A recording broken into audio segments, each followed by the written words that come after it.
Test, test, test.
Good morning, ladies and gentlemen, distinguished speakers, and all participants joining us both from here and as well as online.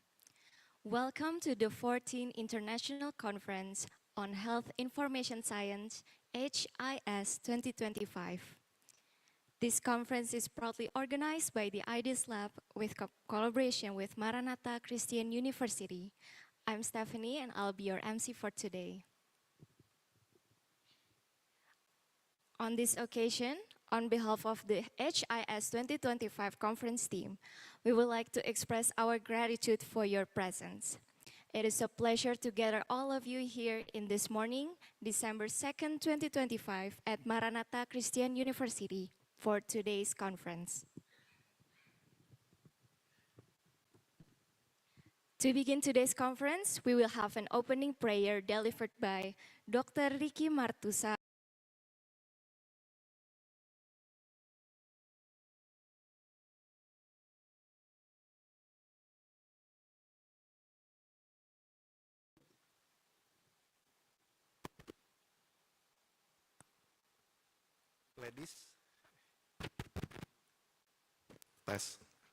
Ladies and gentlemen, I will lead you in a Christian way. Let us pray. Almighty God, we thank you for the opportunity to gather for the 14th International Conference on Health Information Science. We ask for your divine guidance over all speakers and participants. Anoint them with wisdom and clarity to share their knowledge effectively and to receive it to open mind. May this event be a catalyst for growth and inspiration. Bless us with unity and a spirit of cooperation as we work toward our common goal. In Jesus' name we pray. Amen. Thank you, Mr. Ricky. May the event that we are going to carry out today will bring valuable insights for all participants. Next, ladies and gentlemen, we kindly invite you to stand as we honor our nation.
We will now continue with the Maranatha hymn. We kindly ask all participants to remain standing.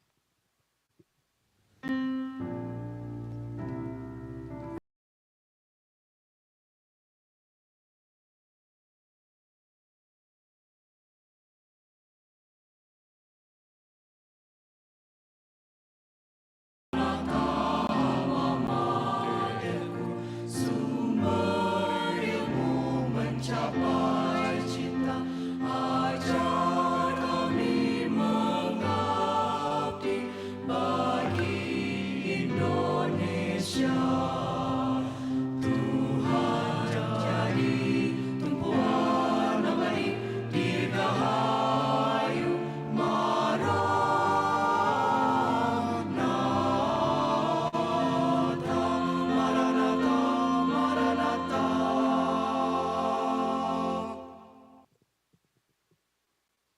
Thank you. Please be seated.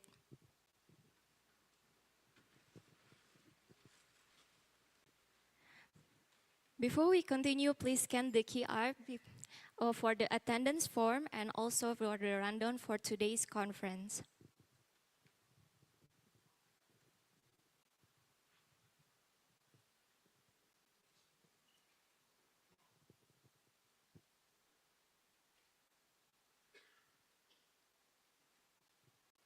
Next, let us welcome Insinyur Emil R. Kaburuan, PhD, to deliver the committee remarks. Mr. Emil, the floor is yours.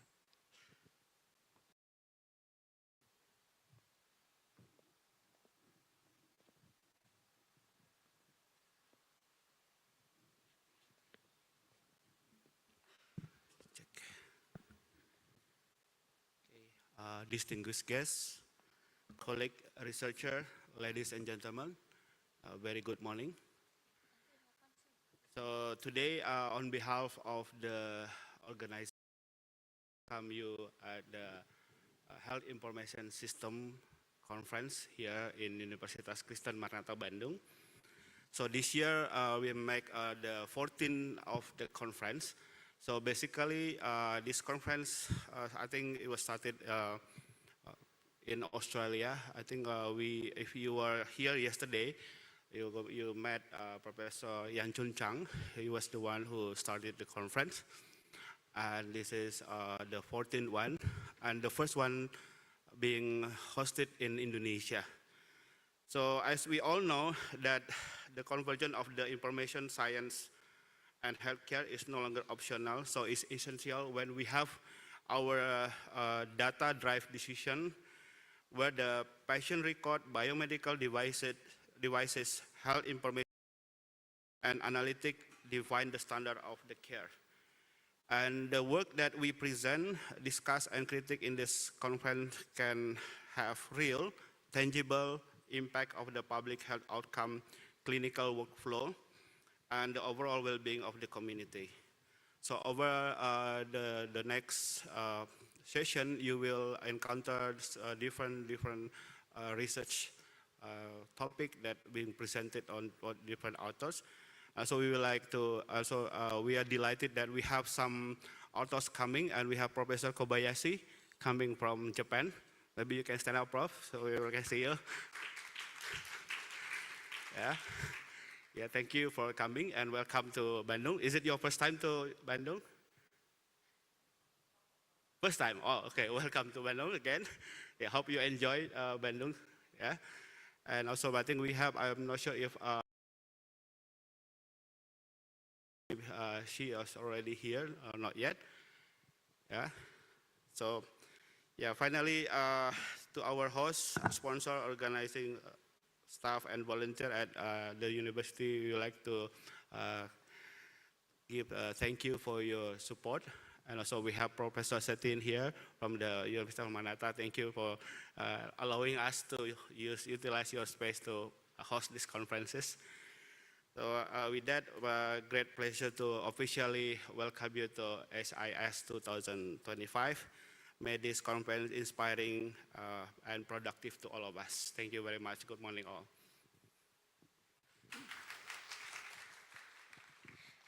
Thank you, Mr. Emil. Next, we will hear the opening remarks from the Rector of Maranatha Christian University, Professor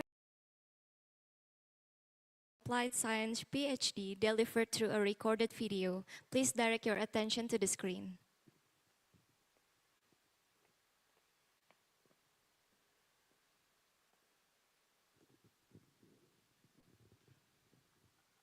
The MCU academic community, ladies and gentlemen.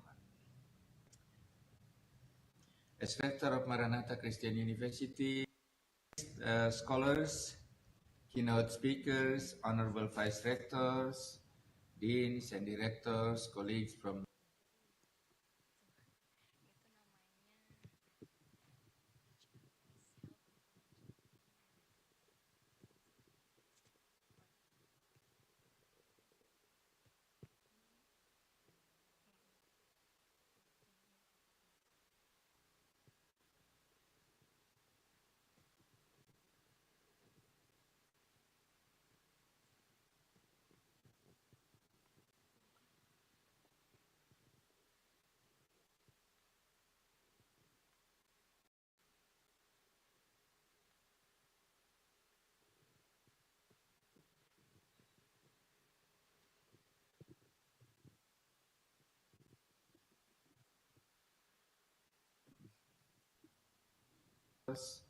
deans and directors, colleagues from LPPM and the MCU academic community, ladies and gentlemen. As rector of Maranatha Christian University, the proud host of this international conference, I am delighted to welcome you to the International Conference on Social Sciences, Humanities, and Creative Industries. In hosting this important forum, MCU strengthens its academic commitment to interdisciplinary inquiry across human culture, society, creativity, and innovation. Today's gathering underscores a profound truth. The future of global civilization depends not only on technological capacity, but on human wisdom, cultural literacy, and ethical reflection. In this regard, I wish to recognize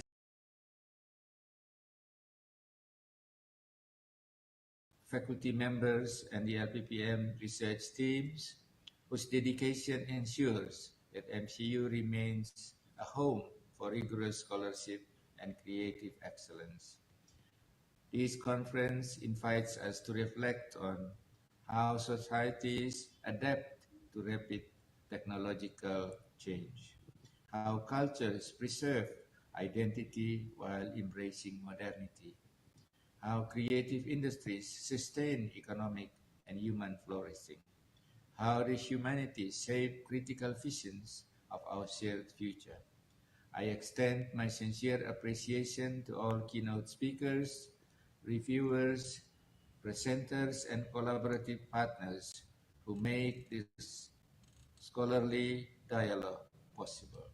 With gratitude and honor, I hereby declare this international conference officially open. Thank you.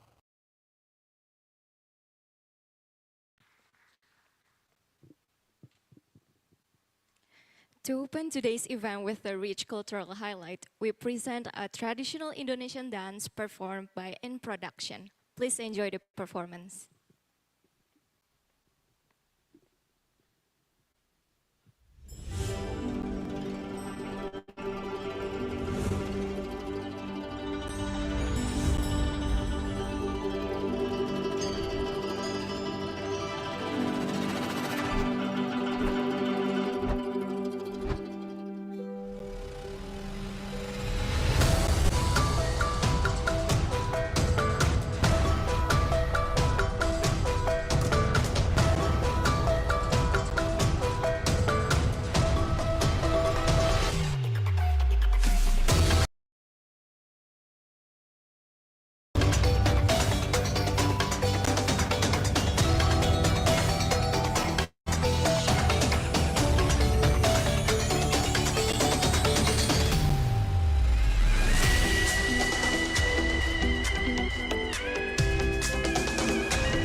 keep your phone on silent and your microphone muted unless speaking. And for everyone on Zoom call, please use the virtual background that is already provided and use the chat box or Raise Hand feature for our support.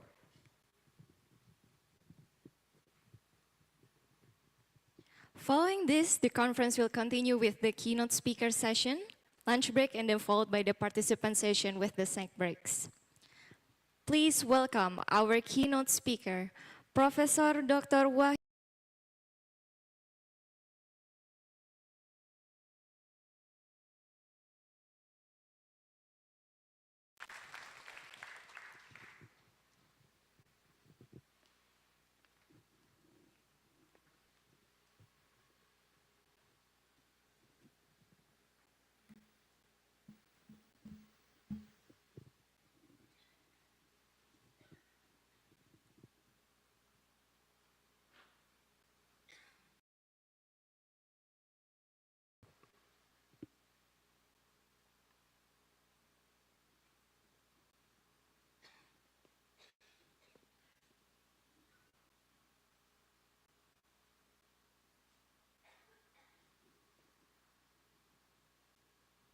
Please next.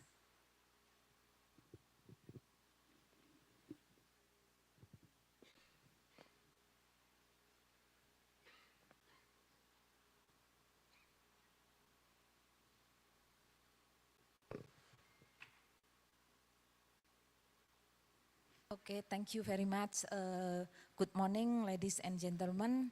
Thank you very much. It's an honor for me. I am invited as a keynote speaker. Today, I will deliver my works, my research, entitled Comprehensive Evaluation of Yacons Malatus sonsifolius, we call in Indonesia Yacon or insulin.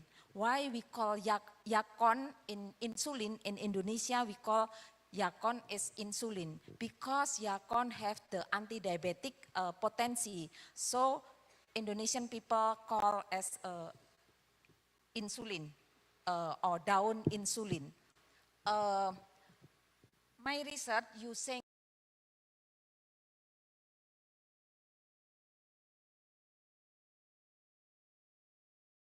tuber or rhizome and leaves for anti-diabetic. With anti-diabetic, many activities I measure, especially antioxidant activities via multi-approach analysis.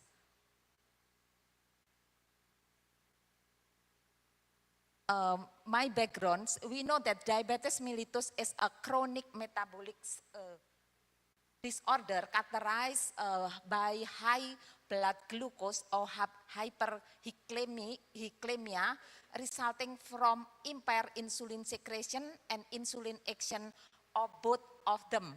And then we know that hyperglycemia will trigger the increasing of the reactive oxygen species and will trigger the increasing of oxidative stress, especially will decrease the catalyst antioxidant and increase the MDA malonaldehyde and then increase the inflammation categorized, especially increase TNF alpha and interleukin 1 beta. Diabetes have two types, especially type 1 diabetic mellitus, autoimmune destruction of pancreatic beta cell and will trigger the absolute insulin deficiency. And type 2 diabetic mellitus, insulin resistant have many categorized with beta cell dysfunction will decrease the insulin secretion and decrease the PDX expression and high glucose level and decrease glucose metabolism dysregulation, especially will increase alpha amylase, alpha glucosidase, and glutathione 6 phosphatase and decrease the GLUT1s. Also decrease the nuclear receptor, especially PPAR gamma. We know that more than 415 million adults, 20 up to 70 years, have diabetic mellitus in 2015. And then right now, I think that is around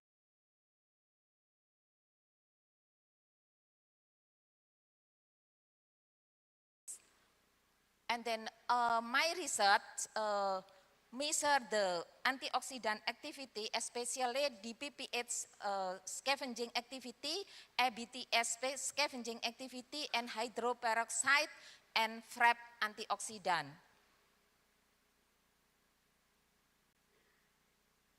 The current antidiabetic drug using metformin or glibenclamide.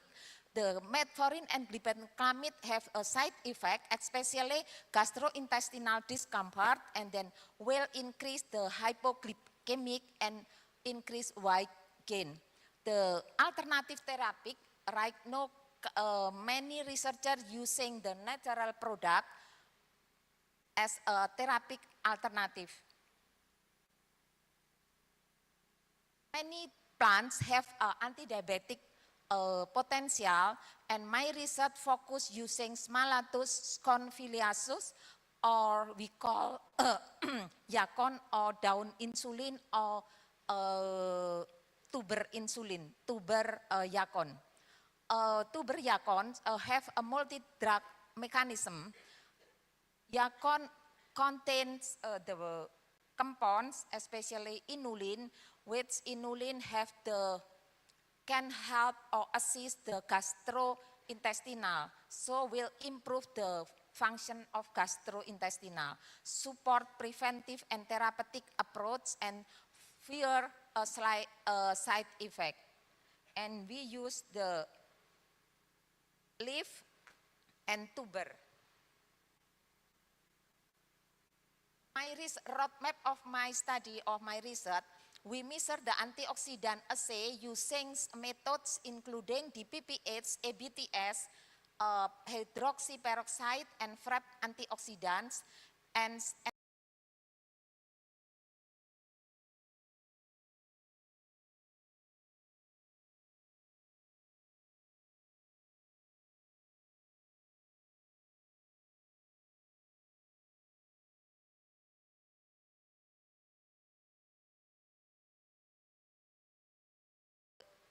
the serum glucose level, and then insulin level, oxidative stress markers, pancreatic histopathology, and pancreatic expression including PDX1, GLUT1, TNF-alpha, interleukin-1 beta, and PPAR gamma expression.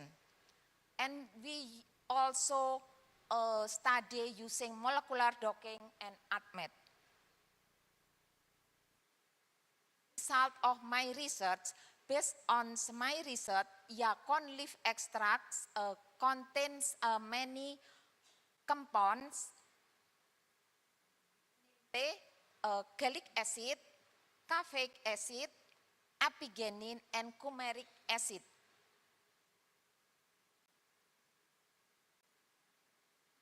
Antioxidant activity based on many methods. This is DPPH scavenging activity of tuber and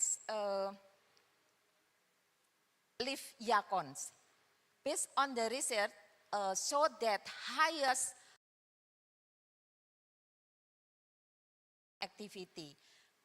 Hydroperoxide scavenging activity also indicate that higher concentration will higher antioxidant activity.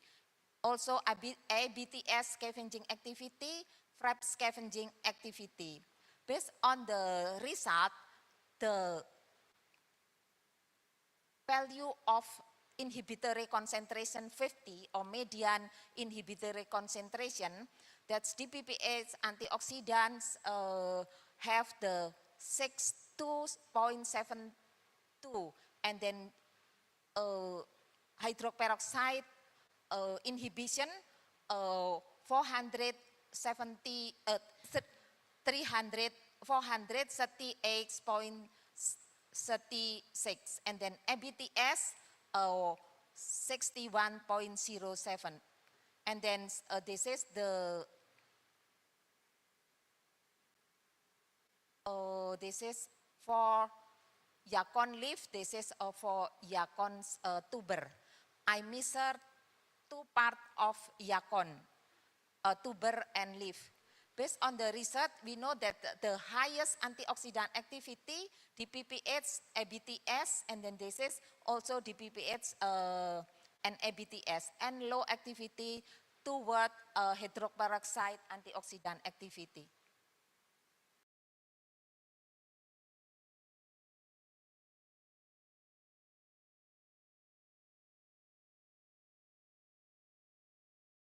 Diabetic activity, alpha amylase inhibitory activity, higher concentration will increase the alpha amylase inhibition activity. And the highest alpha amylase inhibition in the highest concentration. And then alpha glucosidase inhibition activity, also we know that the highest concentration will be highest activity. Also glucose 6 phosphatase inhibition, we know that the highest concentration will result the highest inhibition. This is the tuber, and then this is the Yacon leaf. We compare tuber and Yacon and leaf. And then this is the IC50 value. We know that this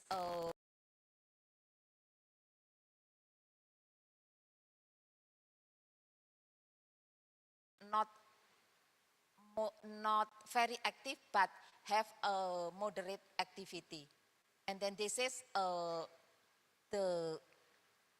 leaf Yacons have less than 100, so toward alpha amylase activity, Yacon leaf extract have a very active activity. Effect of Yacon tuber extracts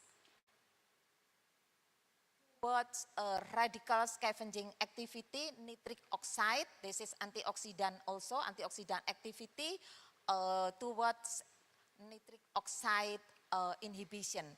We know that the highest concentration will higher activity. And then hydroxyl radical scavenging activity, also the highest concentration will be the highest activity. Tuber, and then this is the leaf of Yacons. And then based on the result indicate that nitric oxide scavenging activity with IC50 60.07 have the classified as a strong antioxidant, and radical scavenging activity IC50 have the 34.47 have also strong antioxidant activity. And then ascorbic acid as a standard IC50 toward nitric oxide 2.49, and then radical hydroxy radical activity have a IC50 28.71. And then we know that Yacon, both tuber and leaf have a strong antioxidant activity, especially towards nitric oxide and then hydroxyl radical, free radical. And then effects of Yacon tuber extract toward pancreatic histopathology of diabetic mellitus of rats. Rats induced using alloxan and then will be result as a diabetic mellitus model. We know from this result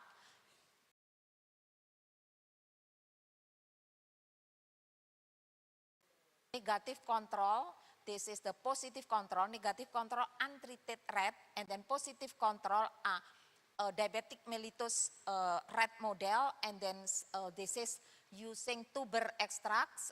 We use three dose 150 milligram per kilogram body weights, and the second dose 300 milligram per kilogram body weights, and the third dose 450 milligram per kilogram body weight, and then the comparison of drug we use glibenclamide. And then based on the data, we know that based on hematoxylin eosin staining, especially toward Langerhans area, we know that negative control, untreated rats or normal rats, we know the highest value. And then the positive control, the diabetic mellitus model, we know the lowest percent of Langerhans. And then the tuber extract can improve or increase the percentage of Langerhans area. And then we know that the best dose is tuber extract 450 milligram per kilogram body weights. And then this is for yacon leaf extract. And we know also that yacon leaf extract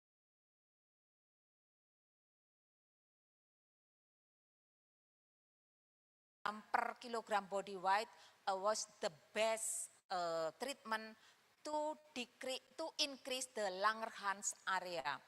Yacon extract 450 milligram per kilogram body weight best protection, especially have the 14.07% area of Langerhans, better than glibenclamide, only 11.44% area. And then based on the hematoxylin staining, yacon tuber and leaf extract reduce pancreatic damage. And then effect of yacon tuber and yacon leaf toward TNF alpha or inflammation marker. Based on the data, we know that this is normal or untreated rat, and then this is the diabetic mellitus rat model, and then this is the tuber extract. We have three dose, 150, and then 300, and then 450, and then we know that the TNF alpha is a marker of inflammation.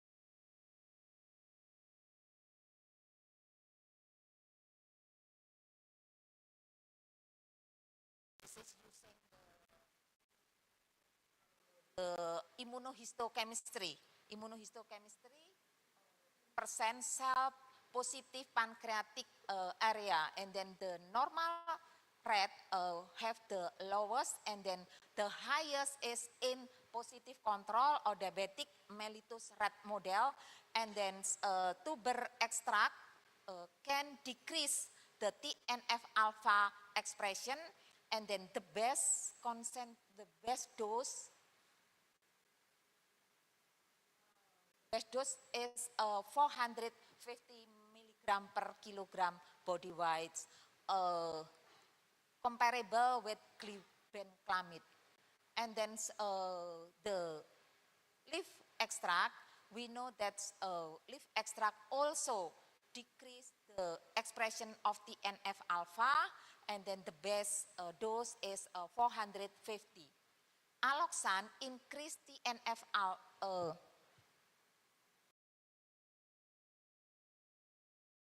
Increase TNF alpha 4.0%.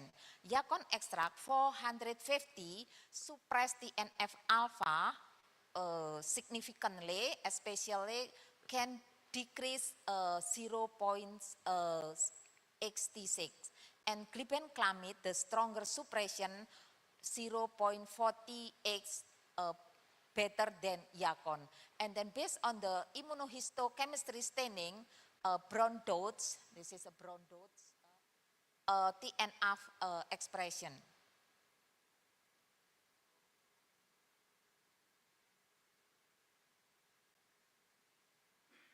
This effect of Yakon tuber extract on pancreatic PDX1, this is tuber extract and this is Yakon leaf extract. Based on the data, we know that PDX1 in normal rat, untreated rat, have the highest expression of PDX1. And then the positive control or diabetic mellitus rat model have the lowest expression of PDX1s. And then tuber extracts can increase the PDX1 expression. And then the best dose among 3 dose is extract 450, and the best treatment using glibenclamide as comparison drug. And then based on the data of Yakon leaf, we know that the best dose is Yakon leaf 450. Yakon leaf 450 more active compared to glibenclamide. Aloxan or positive control suppress PDX1 expression. And Yakon extract 450 milligram per kilogram body weight increase PDX1 expression. Glibenclamide stronger effect 11.31%,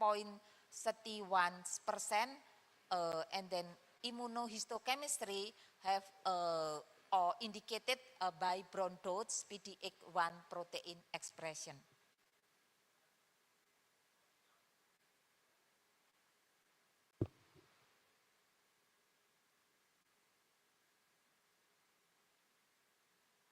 And then my research also research the interleukin-1 beta. Interleukin-1 beta is an inflammatory marker also.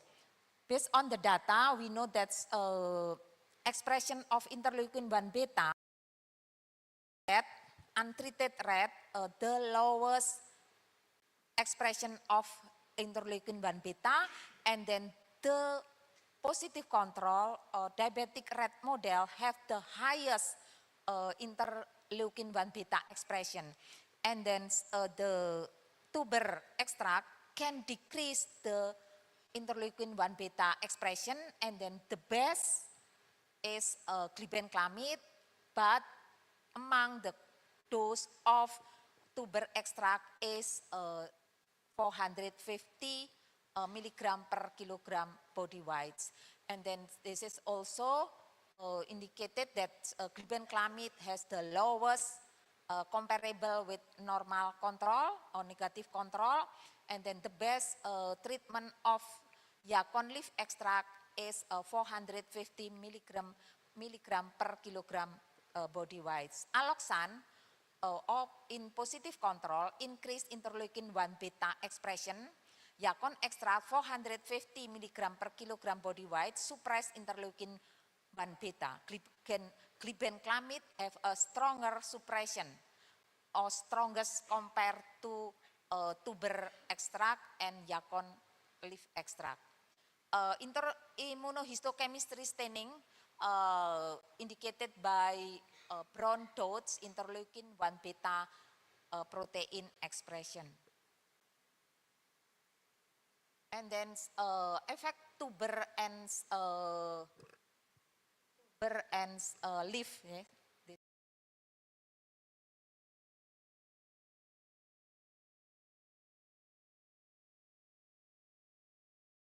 We know that from the data, normal control, untreated rat, the lowest expression of alpha amylase. And positive control, diabetic rat model have the highest expression of alpha amylase. And tuber extract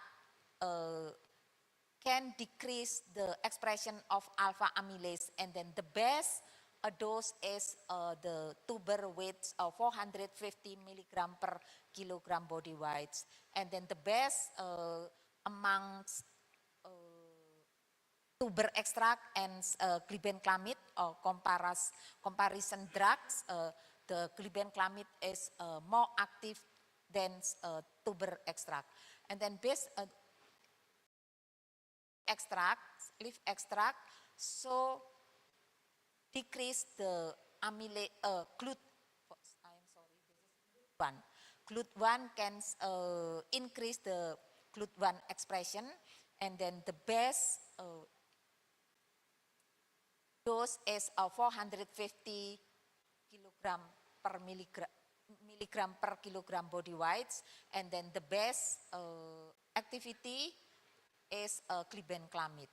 Aloxan positive control, alpha amylase increase and GLUT1 decrease. Yakon tuber extract 450 milligram per kilogram body weight significantly reduce alpha amylase and increase GLUT1.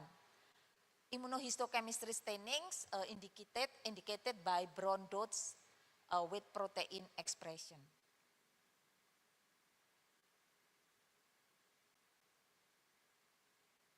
And then effect of Yakon tuber extract toward PPAR gamma expression of pancreas in diabetic mellitus rats model. Based on the data, we know that positive control or diabetic rat model have the highest expression of PPAR gamma, and treatment using tuber extract of Yakon can decrease the PPAR gamma expression, and the best treatment is glibenclamide. Aloxan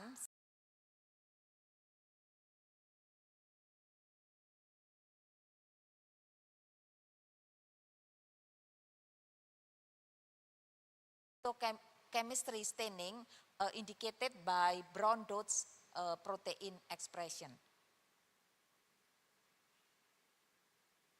And then Yakon leaf extract toward insulin and glucose level in diabetic rat serum. Based on the data, we know that this is normal rat, untreated rats, the lowest concentration of glucose level. And then the highest in, especially we measure in day now and then day 10 and then day 21.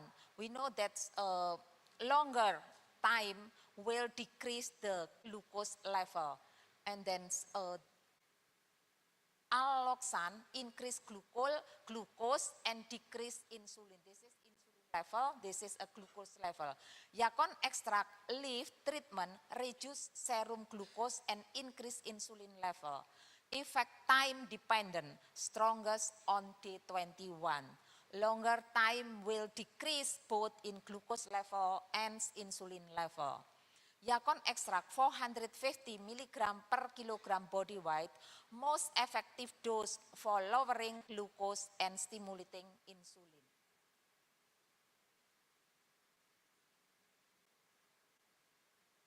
Effect of Yakon leaf extract on pancreatic catalase and malonaldehyde. Catalase is antioxidant marker, medical lipid peroxide marker. Catalase level, the normal or untreated rat have the highest level of catalase, and then positive control diabetic mellitus rat model is the lowest level of catalase. And Yakon leaf extract can increase the catalase level. And then we know that comparable among 150, 300, and then glibenclamide. And then the best treatment is Yakon leaf 450.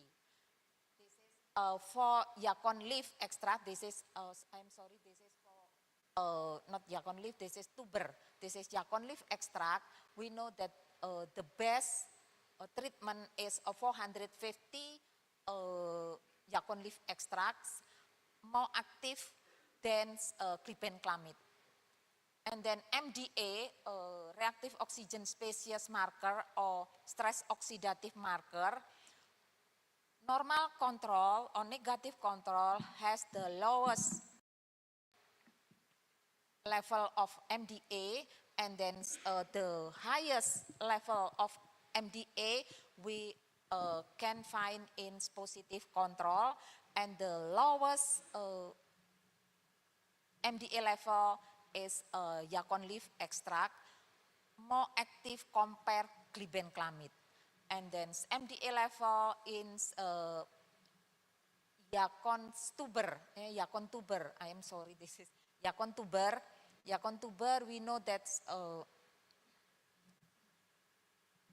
450, the best treatment compared to glibenclamide is comparison drugs, and then the positive control is the highest level of MDA level or stress oxidative marker. Aloxan positive control suppress catalase and then increase MDA. Yacon leaf extract treatment can increase catalase level and reduce MDA level. Yacon leaf extract 450 most effective dose compared to glibenclamide. This molecular docking, both yacon, tuber, and leaf extract contain phenol, flavonoid, alkaloid, and terpenoid. Yacon tuber was characterized by presence of 3 terpenoid. Yacon leaf, this is we docking using protein pipar gamma. Yacon bioactive compounds. This is bioactive compound thiazolidone and then anhydrine.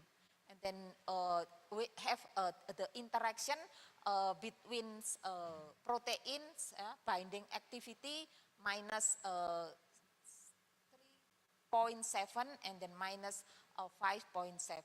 Anhydrine, the higher minus, anhydrine exhibit stronger affinity and broader interaction with pipar gamma compared with the control. Anhydrine absorption, good human intestinal absorption, drug likeness satisfies Lipkin rule of 5. Toxicity, not toxic, molecular activity predicted as NF-κB inhibitor.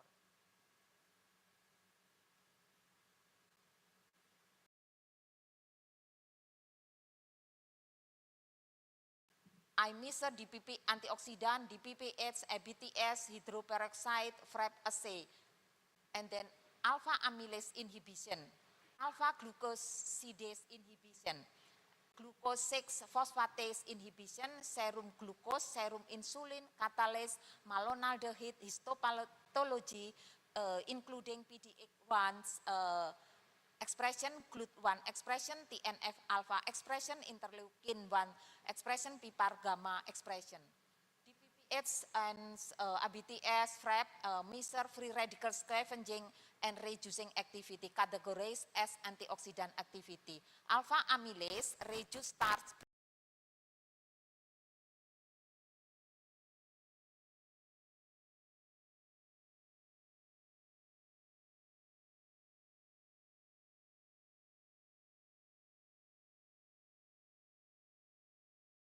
genesis and hepatic glucose output as anti-diabetic activity, and then serum glucose indicator of diabetic mellitus decreased by treatment as anti-diabetic, and then serum insulin reflect of pancreatic beta cell function increased by treatment as anti-diabetic, and then catalase in the endogenous antioxidant enzyme elevated to reduce reactive oxygen species as antioxidant activity, and then MDA lipid peroxidation marker reduced to protect cell as antioxidant activity, and then histopathology, especially preservation, beta cell structure and function as anti-diabetic activity, and then PDA1 key transcription and enhance glucose uptake into cell as antidiabetic activity, and then TNF-alpha, pro-inflammatory cytokine, reduced to improve insulin sensitivity as antidiabetic and anti-inflammatory, and then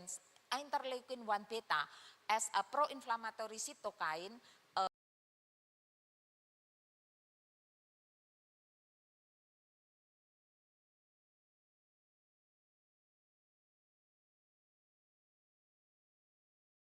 as antidiabetic and anti-inflammatory. PPAR gamma regulate glucose and lipid metabolism modulation, improve insulin sensitivity as antidiabetic activity. Yacon leaf and tuber as antidiabetic mellitus. Yacon can inhibit alpha amylase, alpha glucosidase, glucose 6 phosphatase, yeah? And then yacon and tuber have antioxidant potential, DPPH, ABTS, hydroperoxide scavenger, and FRAP antioxidant activity, and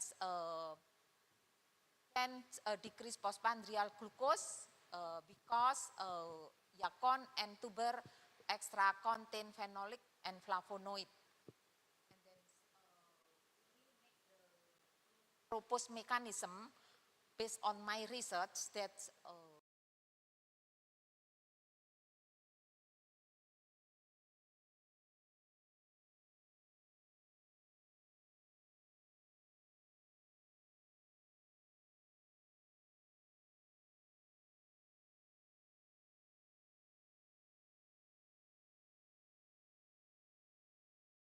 radical, and then will increase the antioxidant activity, decrease TNF-alpha, decrease interleukin-1 beta, and then increase GLUT1, increase PDX1s, and then decrease alpha amylase, decrease PPAR gamma.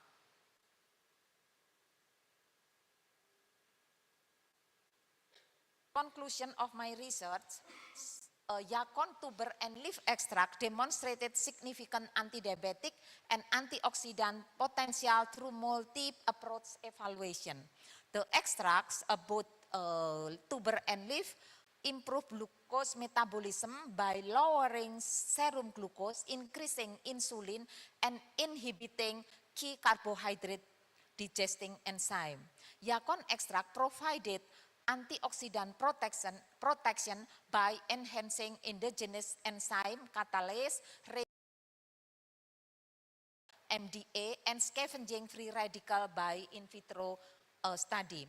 Histopathology and immunohistochemistry analysis confirm that protects effect on pancreatic islet and modulation of critical protein, including PDX1, increased PDX1, increased GLUT1, decreased TNF-alpha, decreased interleukin-1 beta, and decreased PPAR gamma.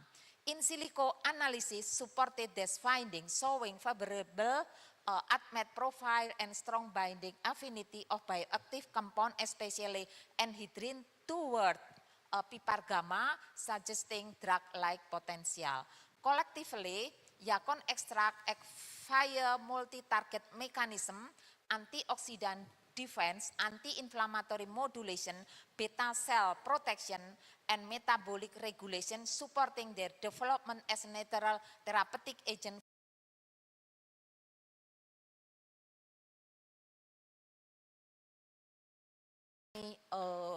Next research, I has make the formulation using yacon.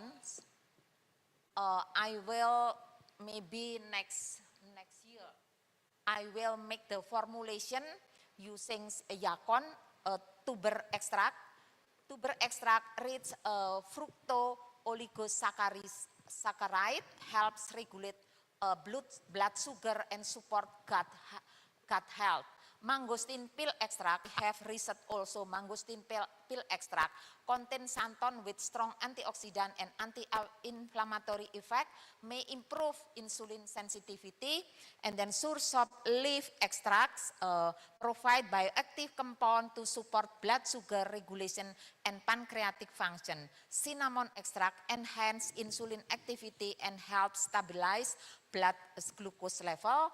And red ginger extract improves circulation, has anti-inflammatory properties, and may aid glucose metabolism. Spirulina extract rich in protein, vitamin, and antioxidant, support metabolic health and immune function. Chromium picolinate improve insulin sensitivity, helps regulate carbohydrate, fat, and protein metabolism. Magnesium stearate function as a flow agent in capsule formulation. Tricalcium phosphate provide calcium support and serve as stabilizer in the formulation. My reference, my research, especially both Yakon and Yakon leaf and Yakon tuber has been published 1, 2, 3, 4, yeah, for publication. This is Scopus, and then this is also Scopus, and then Scopus for publication in Scopus, and hopefully next year I can formulate based on my research using many kind of extract, especially using Yakon extract as anti-diabetic. Thank you very much. Let's give a round of applause for Professor Dr. Wahyu Wida at the MSE. For participants here in the room or from the Zoom online meeting, if you have any questions, you may want to raise your hand.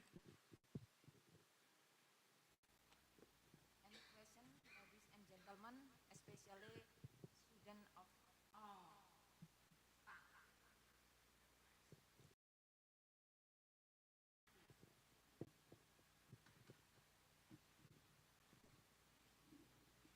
Thank you, Prof. Wahyu. I ask one question, sorry. How long is the transition from animal trial to human application about yakun or leaf? question. This is I have made the formulation based on my research, both in silico, in vitro, and then in vivo, showed that Yakon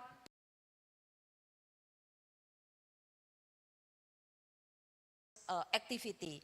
And then I have the formulation.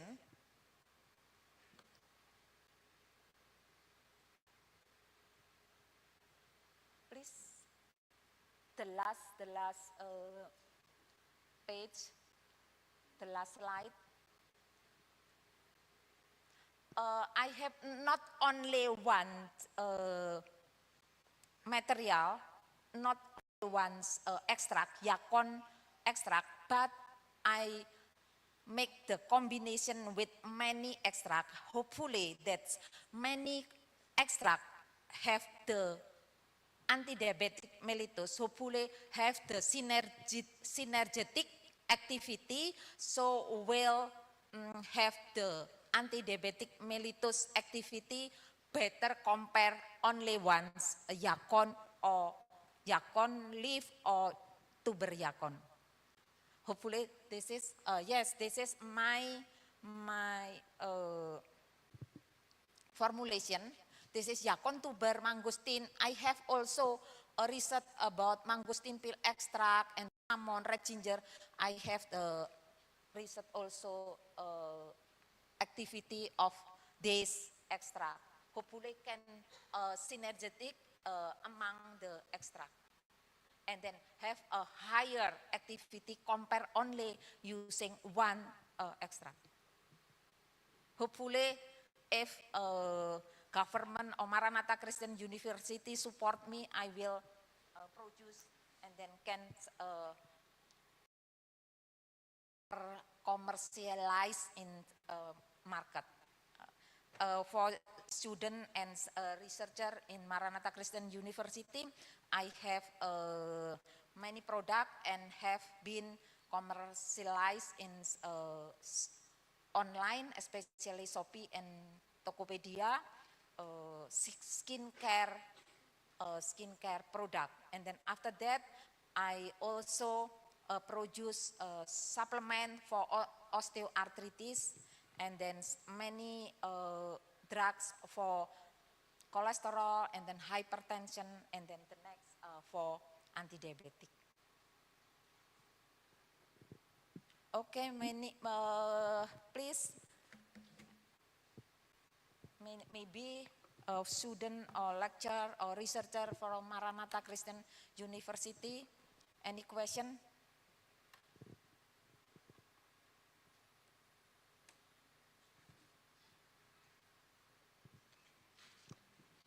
Okay, thanks for this. Hi, Prof.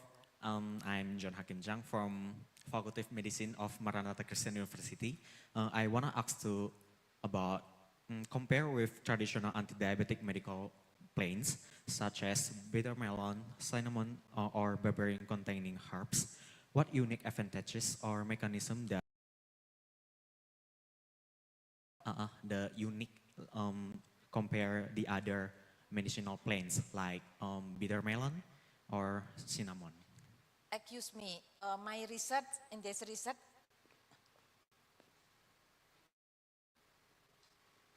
you want to know the compare to bitter melon extract and then the others extract. Yes. I am sorry, I cannot, I cannot answer your question because I must collect and read the mechanism of bitter melon extract. Bitter melon extract also have the anti-diabetic mellitus, but the pathway, the mechanism, I didn't read about that. But mostly of anti-diabetic mellitus potential via antioxidant, anti-inflammatory, and then anti-diabetic, especially glucose and insulin. Yeah, I think maybe similar. Sometimes anti-inflammatory, but my research, I make many parameter, and then through via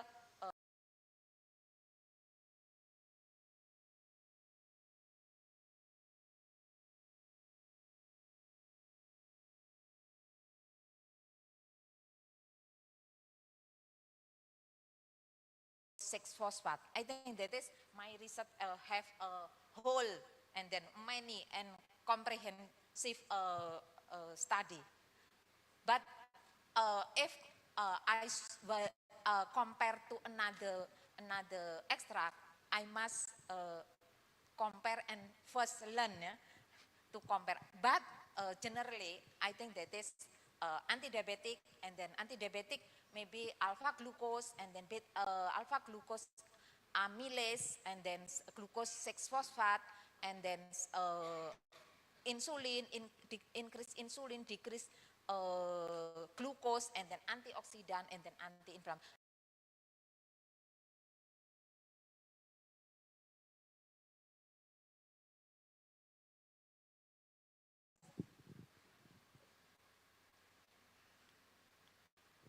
Okay, Prof.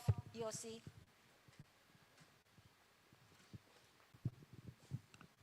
I'm Yoshi Kobashi from Hoshi University, Japan, and thank you for your great presentation.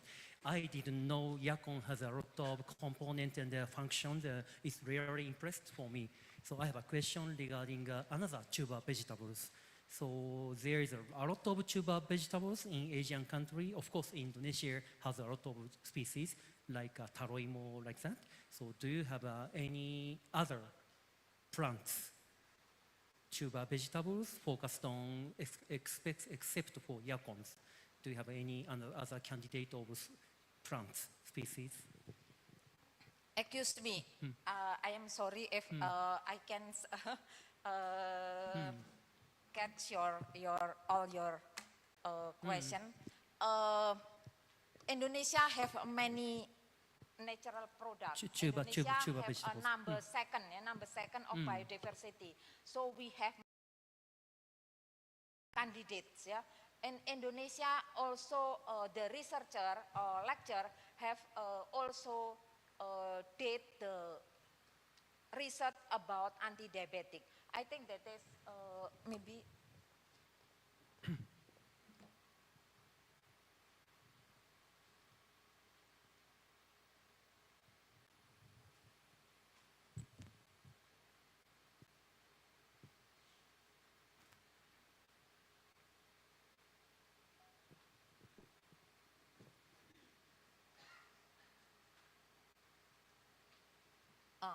this is many Indonesian plants yeah, have the anti-diabetic activity, and then beside all this extract, I think many plant in Indonesia have anti-diabetic activity. This is very have hopefully I can collaborate with you, your university, to find the new drug from Indonesia, and we can form anti-diabetic mellitus. We know that diabetes mellitus here by here increase significantly. So diabetes mellitus is a serious drugs and then serious disease, and then the multifactorial cause for diabetic, and then the side effect of the improvement is especially hypertension and then cardiovascular disease. This is the number one maybe the cause of death in the world: cardiovascular and diabetic mellitus and hypertension and then cholesterol. I think that Indonesia have many plants, and we can explore the plant which we haven't done or research. I only have many seven plants. 7 plants. Yes, yes.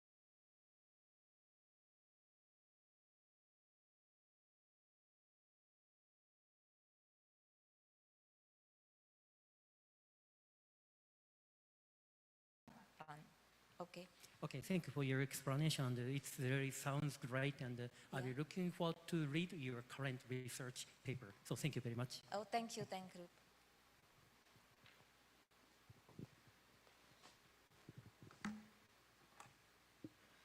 Any question from student, Faculty of Medicine? Okay.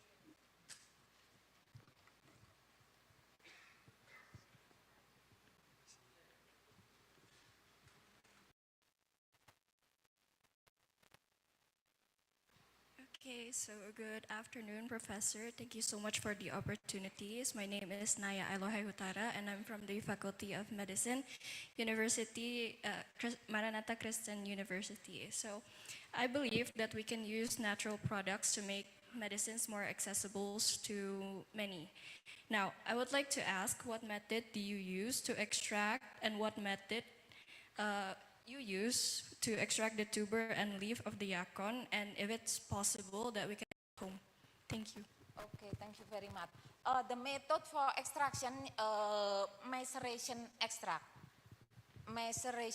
extraction method using solvent ethanol 70%. Why we use 70% ethanol? Because many pharmaceutical industry in Indonesia use 70% is less toxic than 96% of ethanol. So we use safe solvent 70%, and we know that 70% ethanol have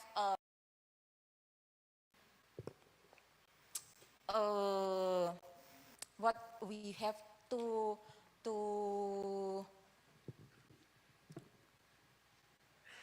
kind of solvent, especially what's I forgot. Have the two water and ethanol. This is have a low toxic, not toxic, yeah. But ethanol better compared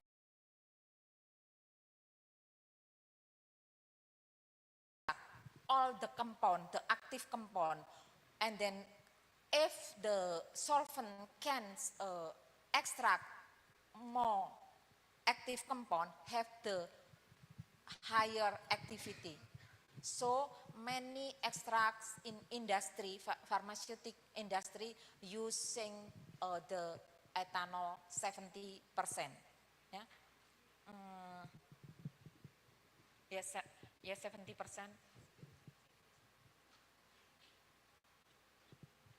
Okay, any question?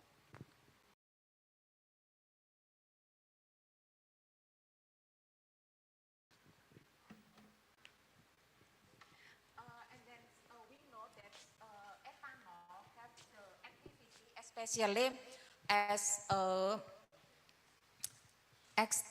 can absorb the para polaritas, have the polar and non-polar, yes, and then hexane is the non-polar, and then ethyl acetate is non-polar, and then water is polar, and then ethanol 70% have polarity, can absorb the compound in polarity. Ethanol is a better compare water, and then better compared to hexane, ethyl acetate, and butanol. Ethanol is less toxic or non-toxic, untoxic. Yeah, so many industry, pharmaceutical industry use ethanol 70%. Let's give another round of applause for Professor Wahyu. It's always reassuring to know that we always develop our research through the medical care. And so thank you, Professor, for the presentation and the answers to our questions. Now we would now like to invite you to receive the certificate, which will be delivered by Professor Dr. Setin SAMSI AKCA as the Vice Rector of Academic Affairs, Research and Community Service.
Thank you once again, Professor Wahyu.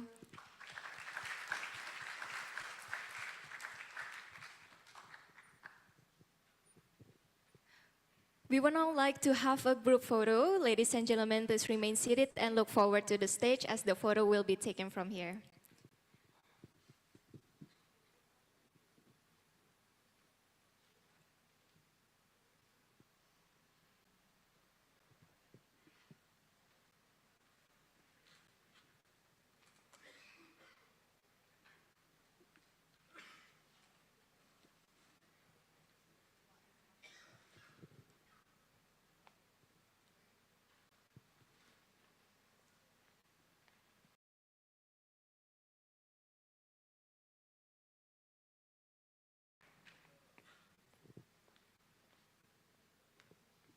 Okay, everybody, get ready. Smile. 1, 2, 3. Cheese.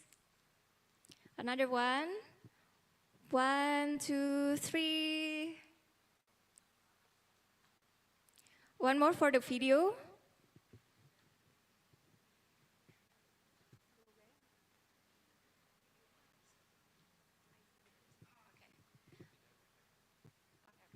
Okay, for the video, we do, we gesture this, and we say eyes on 3, okay? And then bye on the end. Okay, everybody ready? 1, 2, 3. Eyes.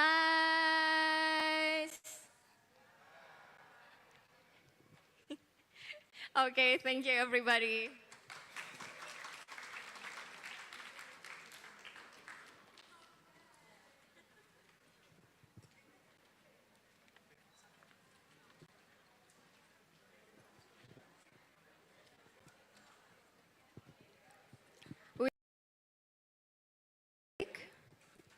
Lunch will be served at the Paulus room located at the 4th floor of this building, so you may want to use the elevator.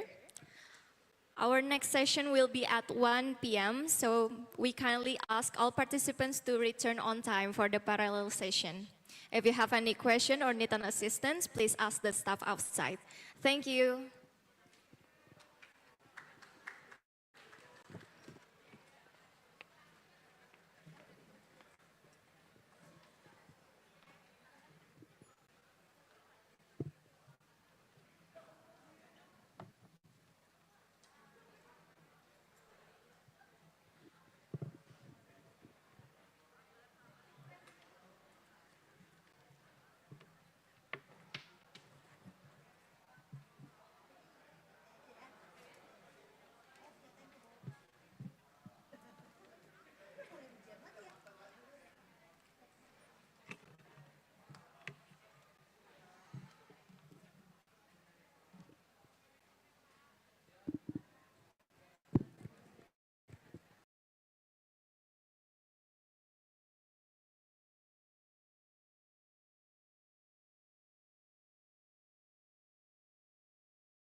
longer hospital walls.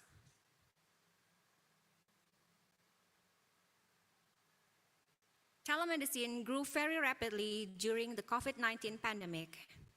In Indonesia, during lockdowns and movement restrictions, many patients were afraid to visit hospitals and clinics.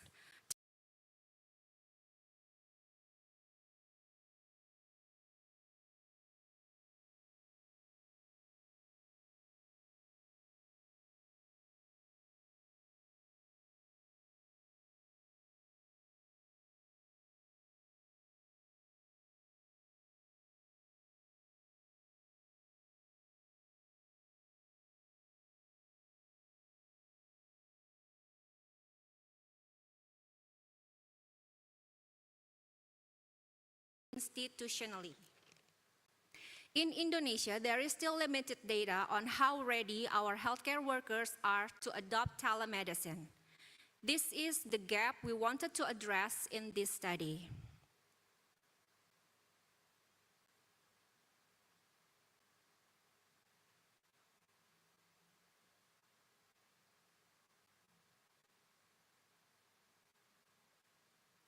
The main aim of our study was to assess healthcare workers' readiness for telemedicine adoption across four key dimensions. The first one is core readiness. This includes institutional support and commitment for telemedicine. E-learning readiness, the ability to use online platforms for training and continuing education. Clinical readiness, how prepared healthcare workers are to deliver clinical services digitally, such as doing online consultations, documentations, and follow-up. Technology readiness, skills, confidence, and comfort in using digital tools and devices needed for telemedicine.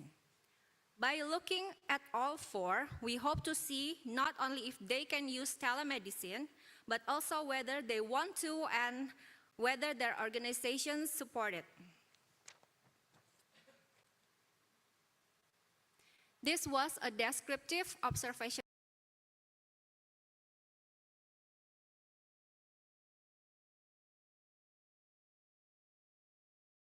was adapted and translated from the core clinical and e-learning readiness assessment and the technology readiness assessment.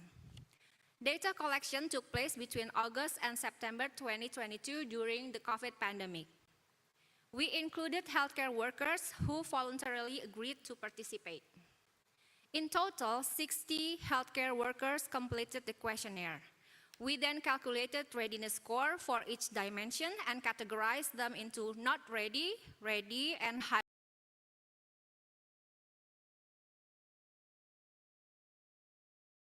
Chi-square tests and logistic regression to see associations with profession and telemedicine experience.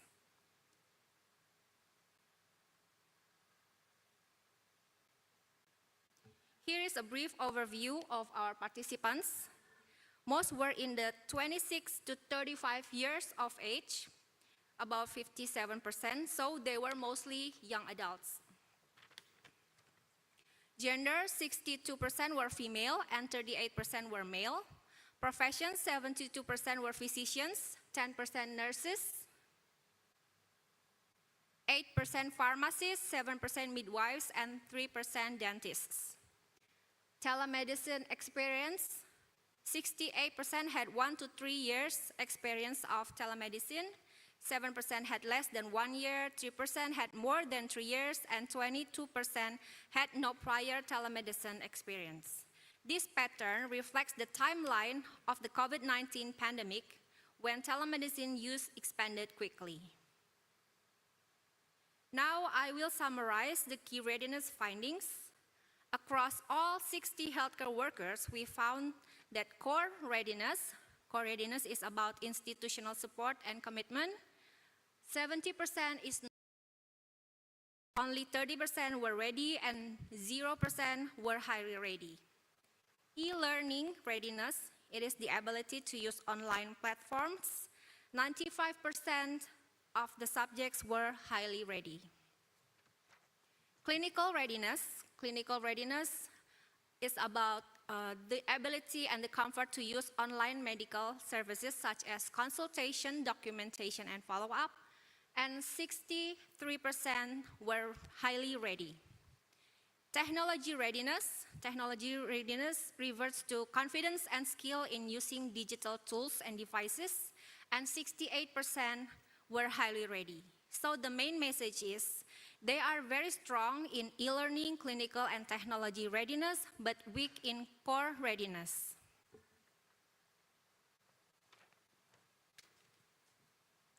When we looked at different professions, we found some interesting patterns. In physicians, we can see that they are very high in e-learning, 100%, clinical and technology readiness, but 70% of core readiness is not ready. Core readiness is about institutional support. Among nurses, the nurses showed one of the best overall profiles, including 100% relatively better core readiness compared to other groups. Among pharmacists and midwives, the patterns are pretty similar.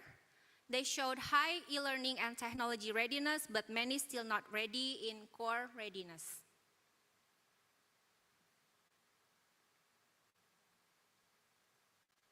Among dentists, all were not ready in core readiness, although readiness in other areas were varied. Statistical analysis, chi-square, showed a significant association between profession and overall readiness. Doctors, nurses, and pharmacists tended to show higher readiness than midwives and dentists. This suggests that professional background influences confidence and motivation towards telemedicine. We also analyzed readiness based on telemedicine experience, and among that has no prior telemedicine experience, 92% are not ready in core readiness. In those with 1 to 3 years of telemedicine experience, much higher readiness across all dimensions. And in those with more than 3 years of telemedicine experience, showed the highest core and clinical readiness with 100% highly ready in clinical and strong scores in technology. The chi-square showed significant association between telemedicine experience and core readiness. Logistic regression showed that healthcare workers with 1 to 3 years of experience were about 3 times more likely to have high core readiness, and those with more than 3 years of experience were about 4.5 times more likely to have high core readiness. So the more they actually use telemedicine, the more ready they feel, especially in terms of motivation and confidence. So how can we interpret these findings? We can understand them using concepts from the technology acceptance model. Learning and technology readiness show that healthcare workers already have good digital skills and are open to innovation. High clinical readiness means they are increasingly comfortable performing clinical tasks in digital environments. However, low core readiness means many are still not fully convinced about the usefulness and role of telemedicine. They may prefer face-to-face care, and they may feel that institutional support policies and workflows are not yet strong enough in using telemedicine. So there is a gap between technical capacity and core or motivational readiness. In simple words, they know how to do it, but they are not fully supported. What do these findings mean for practice? We cannot focus only on technology. Training in digital platforms is important, but we also need to build motivation, trust, and institutional support. Organizations and policymakers need to strengthen core readiness by clear policies, guidelines for telemedicine, clear roles and responsibilities, incentives and recognition for telemedicine services, and addressing concerns about data security, workload, and medical legal issues. Experience matters. When healthcare workers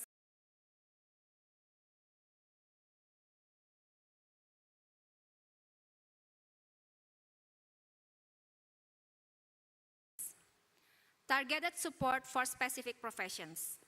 Dentists, midwives, and other groups may need more tailored training and engagement strategies. We also have some limitations to this study. The sample size was relatively small in 60 healthcare workers.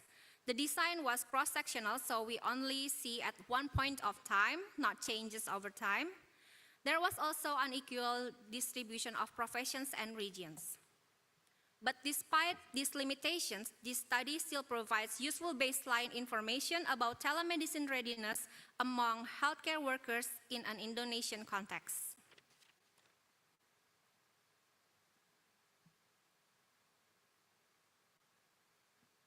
To conclude, healthcare workers in our study showed high readiness in e-learning, clinical practice, and technology use for telemedicine.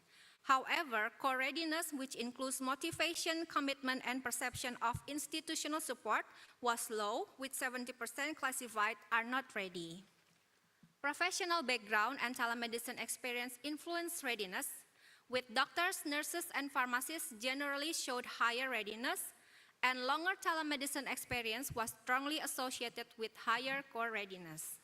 So overall, this means that Indonesia's healthcare workers already have strong digital and clinical capabilities to adopt telemedicine.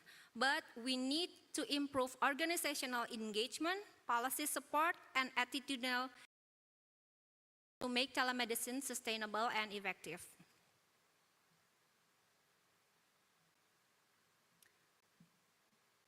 Telemedicine is very important.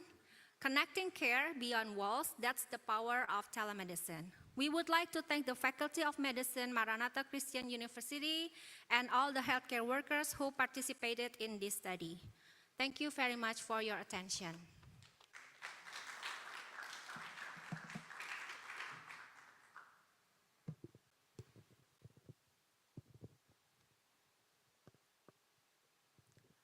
Dear audiences from all over the world, due to the limited time, we only provide the opportunity for 2 questions, one for the on-site participant and one for online participant.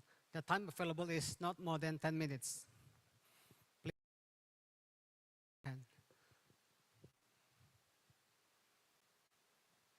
Maybe from online. Is there a question?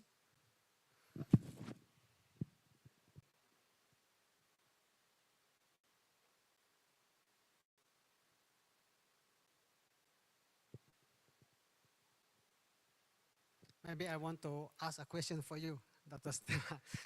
Yeah, so far, you know, how far is the participant or the support from idea? Thank you.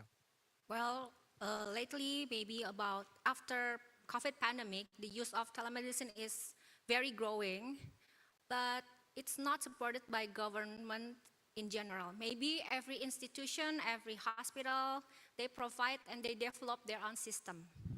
And maybe because of the rush situation in COVID pandemic, we don't have enough time to compose a very proper protocol and system for the telemedicine. But I guess now, because we have see that the health workers are ready,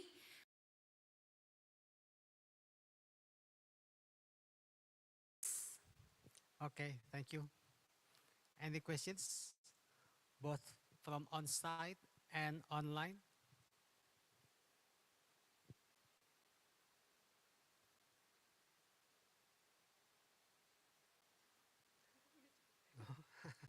Enough? Oh yes, Mr. Teddy Marcus.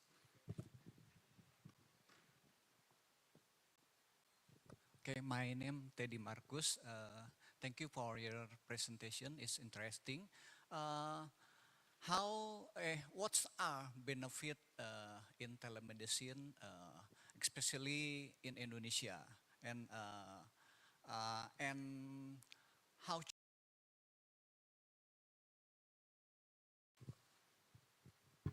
Okay, thank you for the question.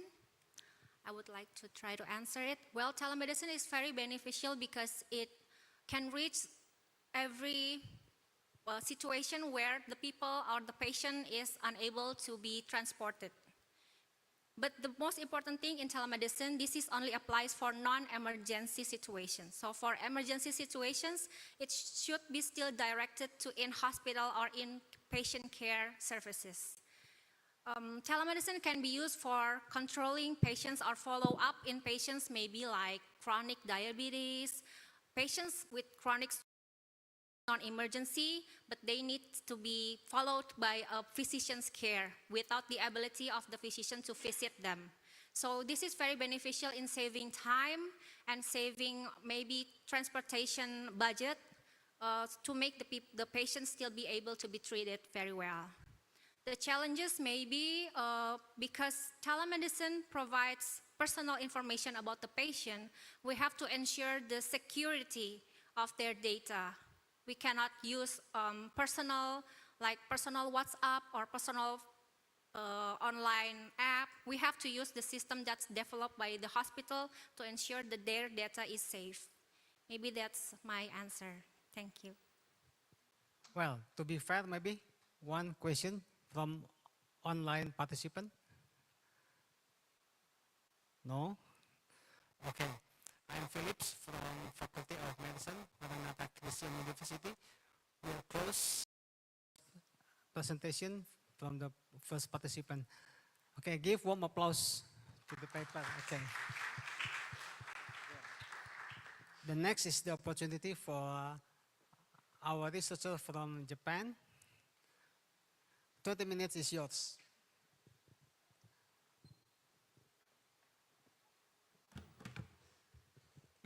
May I start? Yes, please. Okay, good afternoon. In Indonesian, selamat siang, selamat pagi, selamat siang. Sorry, I don't know the pronunciation. Everyone, and I'm Yoshiyuki Kobayashi from Hoshu University Faculty of Pharmacy and Pharmaceutical Science in Japan, Tokyo. So my research field is machine learning and statistics and using a natural language processing for medical science. So to solve the problem of the health and the medicine field such as environmental health, food hygiene, and public health field. So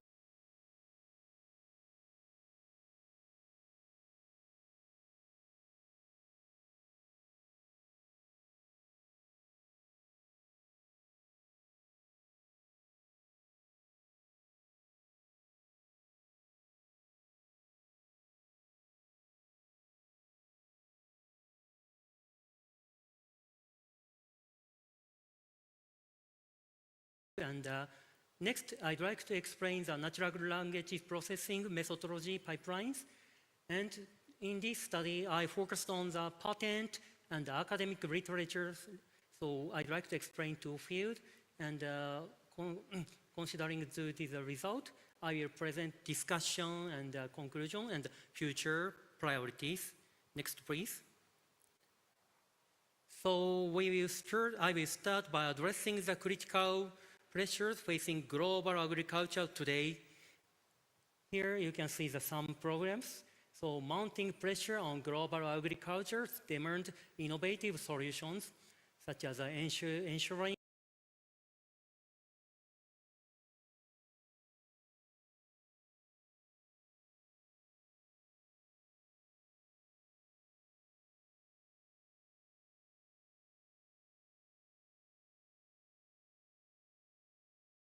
resources, so all over the country using a pesticide to protect some crops. But recently, biostimulant is one of the new technology to growth and protect and for the crops.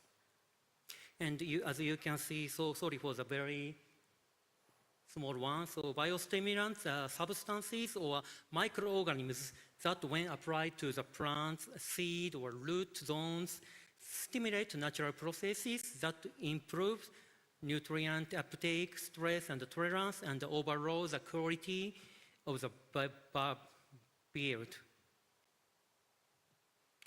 And so we'd like to, so this biostimulant is developed and increasing literature. So I focused on to catch the trends and the future focus to using natural language processing to rebuild biostimulant strategies. Next, please. So here you can see the global challenges as I explained. And recently, food-derived biostimulant is very focused on this field, such as amino acids and polyphenols from the food byproduct to support circular economies. And biostimulant substances enhances crop resilience and nutrient efficacy and distinct to fertilizers.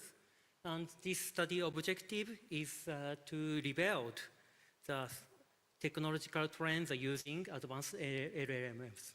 Next, please. So let's move on to the methodology sections. So my research focus consists of the 4 main steps. First, we collected data from the patent scope, collecting the patent, and the Web of Science, which is one of the famous academic database, and to collect literature. And second, we pre-processed the text, removed some noise. And move on to the third, we conducted NLP analysis to extract key topics and keywords and networks. Finally, we used the large language models to assist in interpreting the topics, drafting the trend synthesizes. Next, please. So here you can see the dual stream analysis, independently analyzing the patent analysis and the academic literature analysis.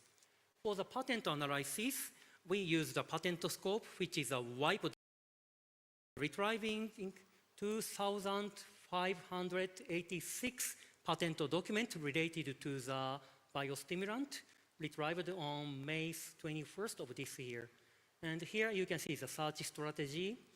And I use the biostimulant terms and food and natural component terms, such like amino acid and seaweed extract. And relevant patent classifications, so A01N and C05NF is related to this field. So analysis target and the invention to titles. So unfortunately, I did not get the main body of the patent, so in this analysis, I use only titles. And here you can see the tool and the processes. Analysis performed with KHCoder, which is one of the famous text mining software. And you can see the custom stop word list and the user dictionary rights.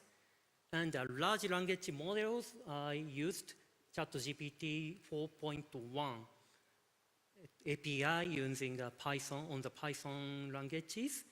So because in those days, ChatGPT 4.1 is the latest model. No, so now we can use 5.1 models, but I use the 4.1 models. On contrast, academic literature analysis, I collected peer-reviewed articles from the Web of Science core collections, which is like Google Scholar or PubMed, which you usually uses. And the search period is 20 years, from 2005 and 2025. And the search strategy is a biostimulant. And tool and process is the same as a patent analysis. We use KHCoder, and LLM uses ChatGPT 4.1 to interpreting the result. Next, please. So the of our dual stream analytical pipelines, we designed reproductive workflows to process the patent corpus 2,586 and literature corpus over the 3,000. and data processing and quantitative text mining using cage coder, and semantic discovery using LDM models. And finally, semantic interpretation was conducted professionals and LM assisted, conducting labeling and summaries. Next, please. So we'd like to move on to the result sections. So here you can see the patent landscape and literature reviews. So you can see this, sorry for the very small slide. This is 1980s, and here you can see the 2020s eras. So patent filing activity for bio-derived biostimulant shows dramatic accelerations, especially for 2002 and 2014. Only 164 literature was appeared, but after 2015, the number of the literature is drastically increased, and nowadays we can see over the 1,400 literature related to the food-derived biostimulant. Next, please. Yes, this shows the topic modeling patent titles reveal a clear semantic shift over the time, same as 1970s, 2025. Sorry for the 2029 is not 2025 is the last days. The recent surge in the patent activities dominated by the themes such as biofertilizer technology and microbial agriculture materials and plant growth promotion technology and plant-based productions. And of course, agrochemical composition appears, and the recent surge dominated by biofertilizer and microbial technologies, indicating a strategic pivot in R&D sectors recently. Let's move on to the next slide. Right highlights the specific technologies driving the patent surges. We see remarkable growth in the term like novel nutrient, and bacillus, seed, and strains. Other high growth terms include nutrition and seed, and the strong focus on the bacillus. You know this one well, indicates a move towards microbial solutions, while the prominence of seed confirms attention to the precision delivery systems, coherent with the claims of the yield stability and abiotic stresses. Next, please. Here you can see the result of the academic literature analysis. In academic literature, we observe a transition from descriptive application-focused studies to deep mechanistic investigations.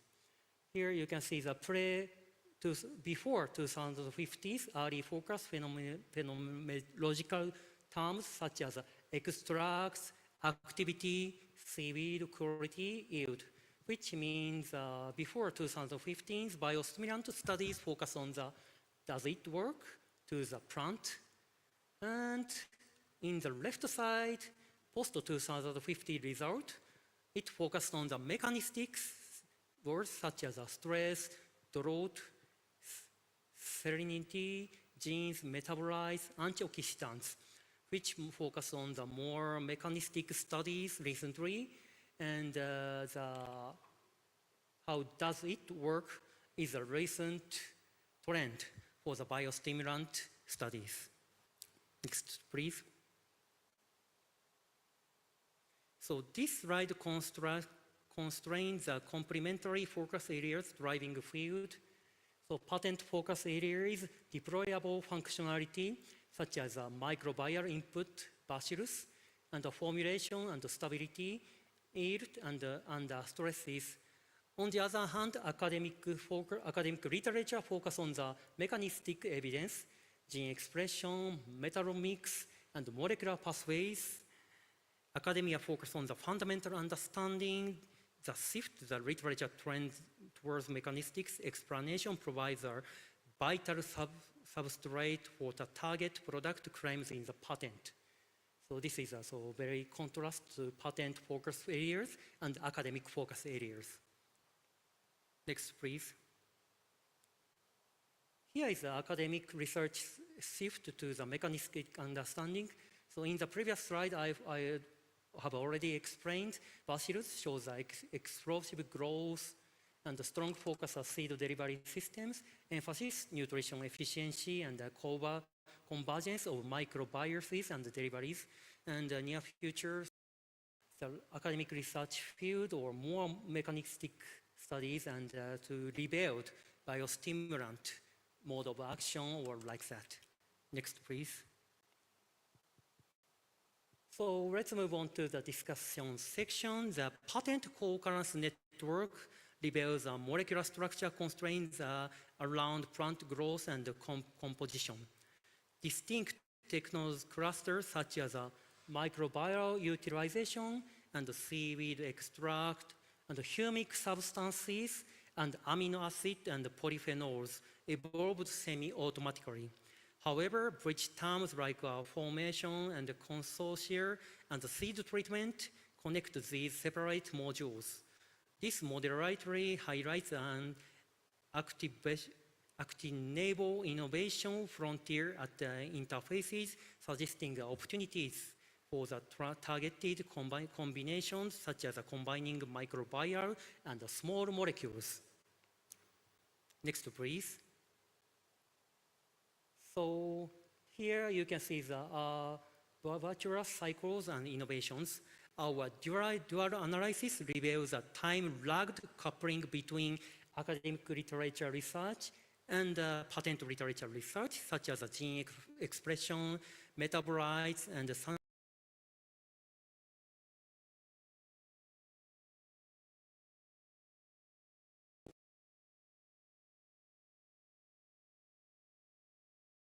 and formulation. This suggests that mechanistic consolidation in the literature precedes and enables the patent surgery, confirming a maturing field where fundamental science directly informs product development. So academic literature research focuses on the mechanistics, and patent fillings and focus on the functionality. Next, please. So our NLP pipelines offers a scalable and reproductive method for innovation mapping through results shaped by the analytical design and data sources. Left side key strengths include efficient scalable analysis of thousands of documents rapidly using natural language processing and generative AIs, but objective and data-driven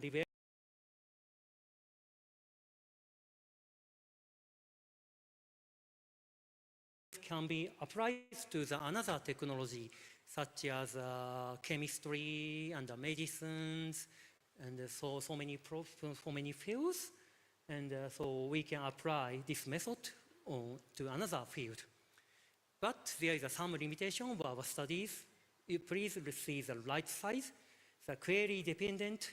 So as I told you in the method section, we use patent scope and Web of Science. So first we input keywords and to get the result. And this is really query dependent, and the results are sensitive to initial search strategies. So biostimulant is a very unique term, and to reduce the noise. But if we'd like to apply more general terms such as gene or such as plant, which include a lot of noises, so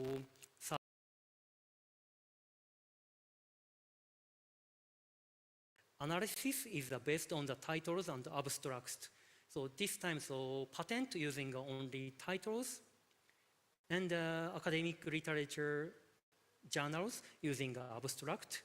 I do not use a full text. This induces some biases. In the future, I intend to use full text of the patent and academic literature.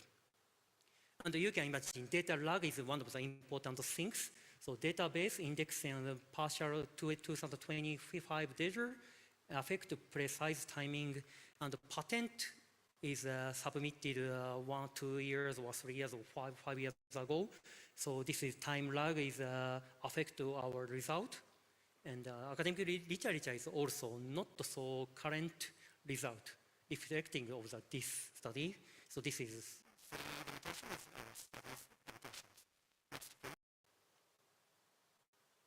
so in conclusion, our findings point to 4 clear near-term R&D priorities to accelerate the transition of the biostimulant surface into the practice. First, as I told you, so mechanism-informed consortia. So combine the microbiases with the small molecules for the targeted abiotic stress relief. The second is precision applications. And the environmental needs is needed for the biostimulant. And the third is circular biomass discoveries, source and evaluate novel biostimulant from agriculture's byproducts, such as amino acids, like that. So life cycle and the co-benefit assessment is the fourth one, and the quantity and economic and environmental impacts to support adoptions. Next, please. So I'd like to conclude my presentation, and by prioritizing these areas, particularly seed stage delivery for the drought sanitary context, we can accelerate the transition to the broader health outcomes using our NLP and LLM technologies to rebuild biostimulant mapping, such as a confirmed post-2000 innovation search, identifying key R&D frontiers, and providing a reproductive analytical method. So this work was supported by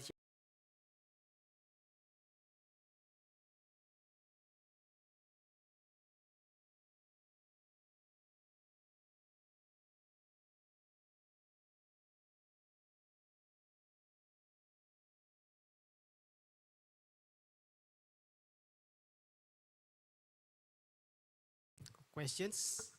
We have more lavish opportunity for questions. 10 minutes, both on-site and online.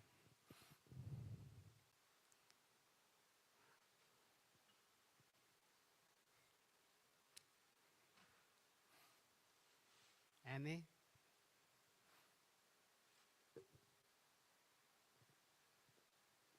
From Pak Teddy Marcus. Yeah, okay. Thanks for your presentation. I like your presentation about NLP pipeline.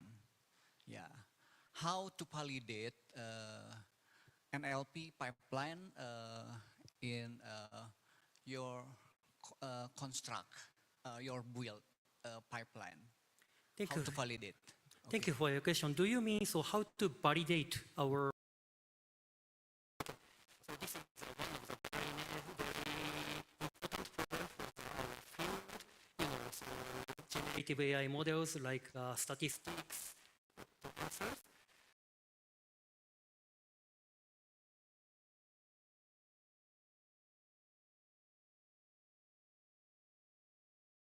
Five-fold validation and 10-fold validation. And in this study, we analyzed the academic literature and the patent to 2025, but in validation phase, using a limited literature such as 10 years literature, and using 2000 to 2010, and referring seeing the result and comparing to the current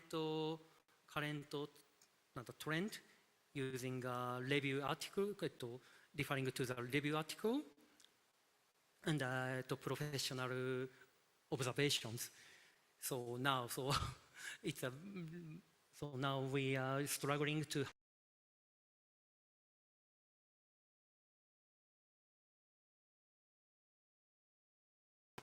the current trend and conducting a multiple analysis and to validate the output of the LLM models. Is this answer for your question? Okay. Any more questions? Maybe from online? Please check.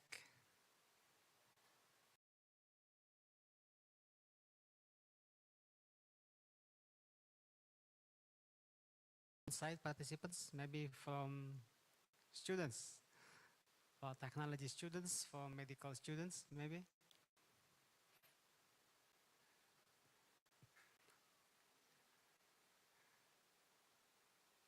Okay, very good.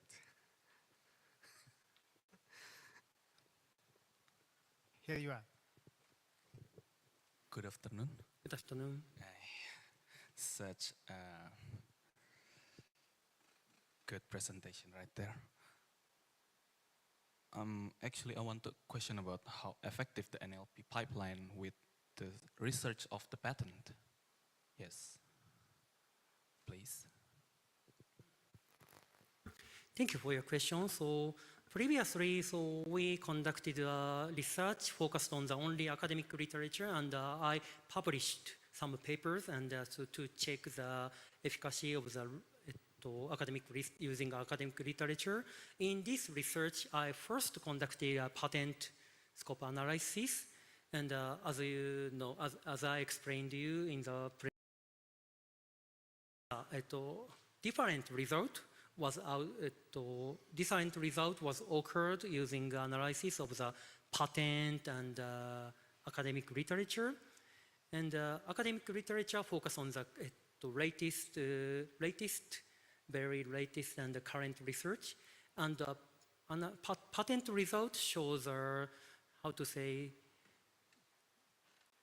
the technologies have already developed technologies, and the time lags it shows patent analysis and academic literature. So this is one of the outcomes of our insight. And patent result. And the second, patent result of the patent analysis focused on the industry trends. So different between the academic and industry trends like that. So this is one of the output of our studies. Is this your answer to questions? Okay. Thank you. Okay, thank you. For one more question, if you have more. We have still 3 minutes left, yeah, enough for one question. Otherwise, we will close. Please give warm applause for the very, very interesting Thank you very much. Thank you. Yeah. Konnichiwa. Arigato. Okay. We come to the third presentation from our fellow from Australia.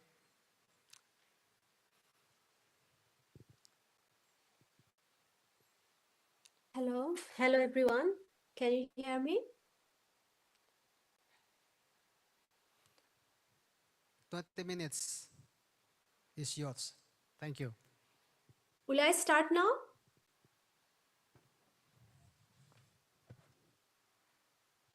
Hello?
Properly.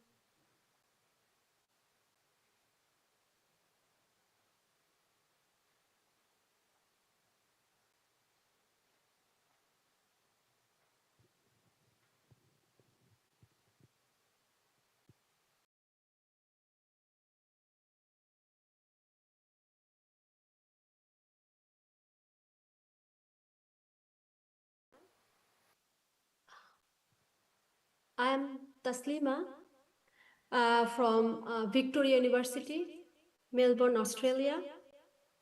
You know, I am listening the echo of my sound.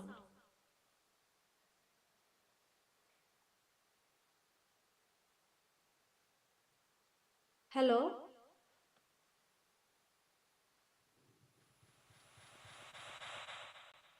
Yes, we can hear you.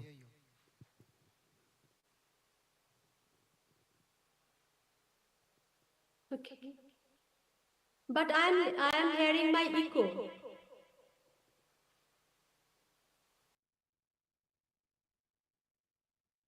I think now it's okay. Yeah. Thank you. Thank you so much. So now I will present my article that is Federated Deep Learning Framework for easy classification in BCI application. So my co-authored are Dr. Shiuli, Dr. Kang, and Professor Hua Wang. So in this presentation slide, first I will tell about a brief discussion about federated learning framework, EEG-based BCI application, and then I will mention about the existing research problem and gap, research question objective, and its contribution.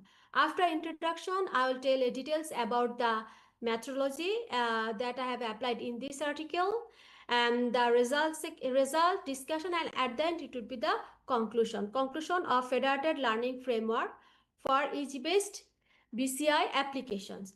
So EEG, which is a short form of electroencephalography, the EEG is a system that records electrical activity from the scalp using EEG data and converts those brain signals into commands that can control computers, wheelchairs, robotic arms, communication devices, or software applications. From this diagram, we can see that the person is wearing a black cap. This is called EEG cap, and it has number of electrodes. Though these are connected with wires, these wires are connected with the computers to or the brain to collect the brain signal data, and after doing some analytical applications, these computers are connected with the wheelchairs or the external devices which are used for the motor disabled people's their daily life appliances. So these privacy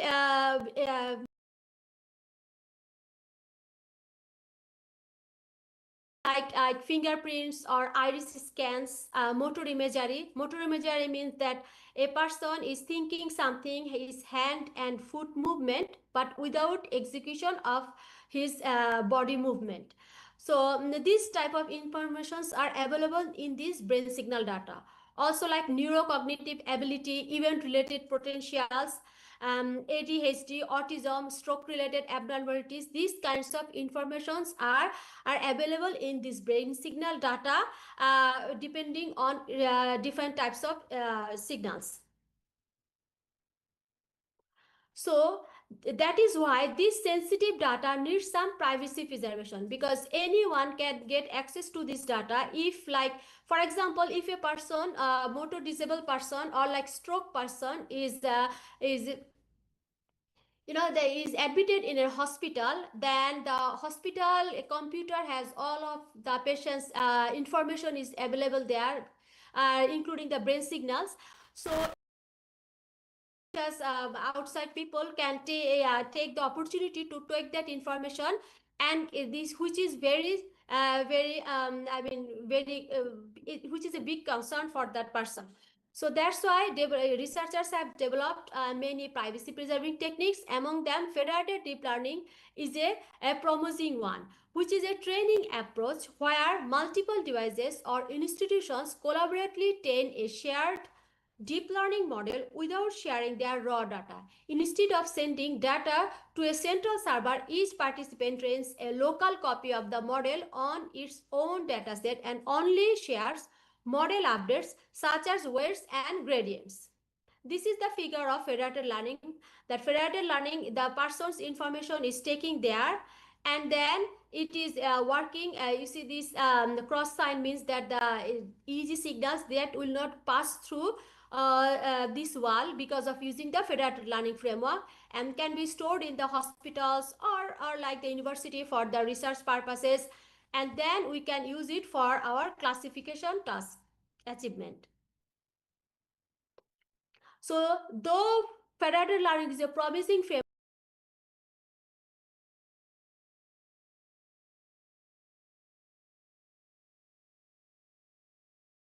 the one is minimal evaluation of privacy risk alongside model performance.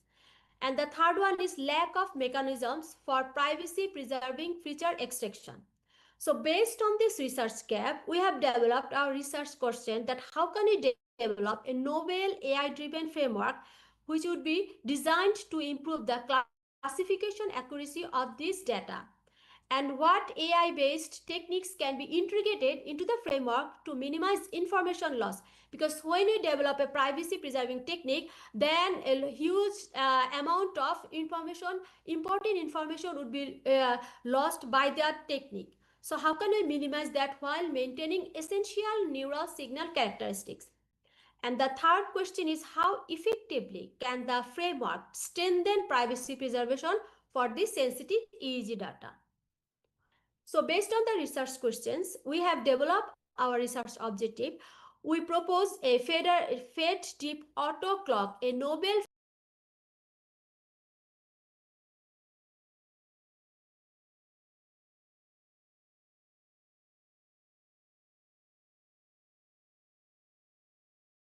framework for improving EEG data classification, which will minimize the information loss and will strengthen the privacy preservation for stroke patient data.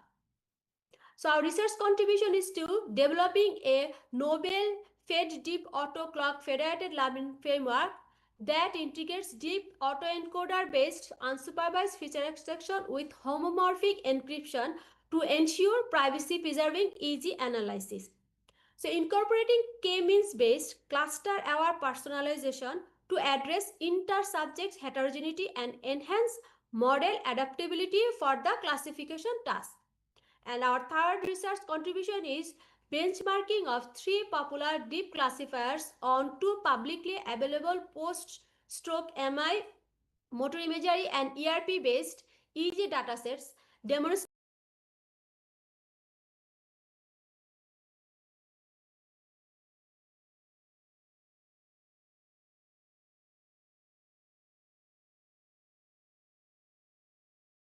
EEG cap, and it has numerous wires. These wires are connected with the computer, and this is how the brain signal data is collected in a computer. So it is non-invasive, that means there is no surgical is remaining for this one, and it is also low cost.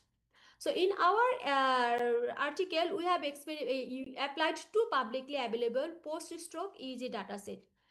The first one had 73 participants, and we have you have used all of the participants' information, and which is a ERP speller dataset. The other dataset is a CBCI stroke dataset. It has 10 hemiparetic stroke patients, and it is a motor imagery dataset. So this is the methodology we have developed in this article. First, we have collected the raw EEG data. Then here, every participant is acting as a client under federated learning framework. So every clients are participated in this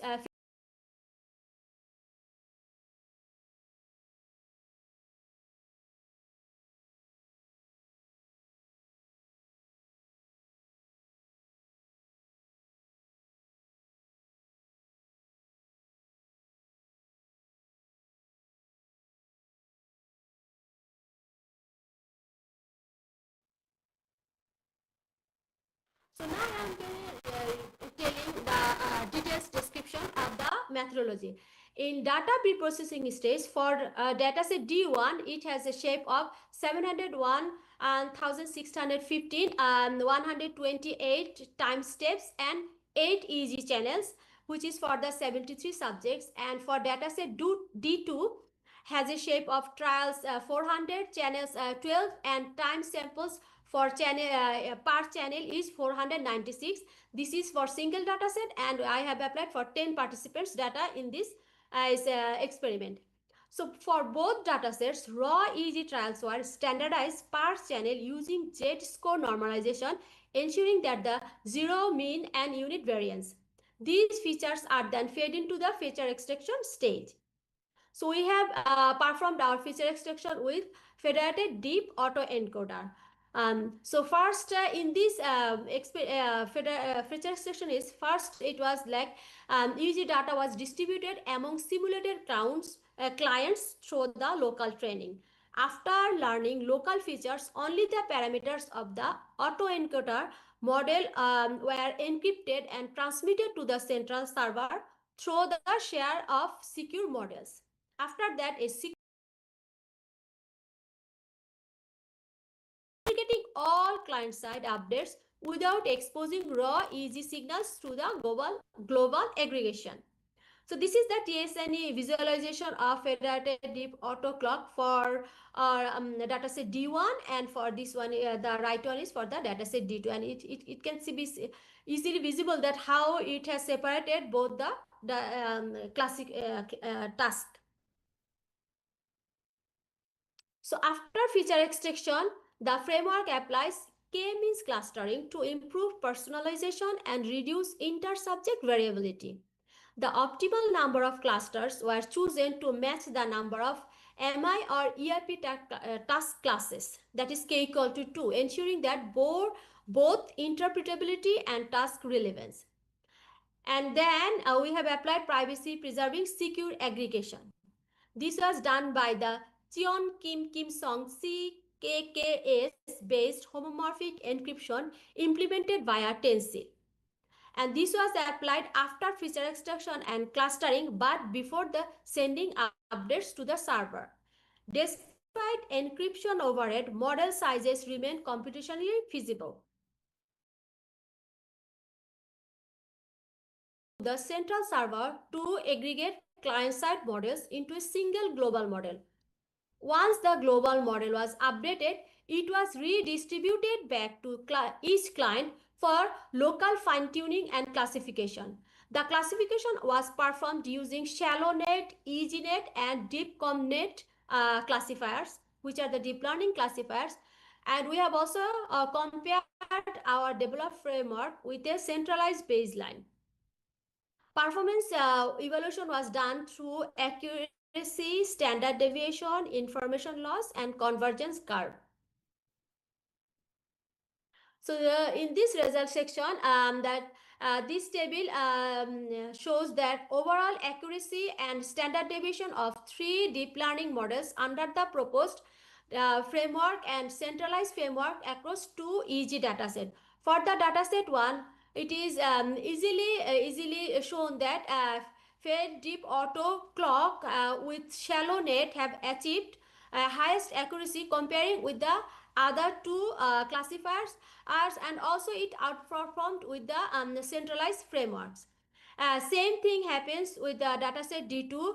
Fed deep auto clock with ShallowNet achieved 63.18% and accuracy then compared with the other techniques. This is the convergence graph of 3 classifiers based on training loss over 50 epochs for dataset D1 and for dataset D2. This is the performance comparison table of fed deep auto clock framework using ShallowNet, EasyNet, and DeepCommNet classifiers across 10 iterations for both of the dataset along with their information loss. So we can see that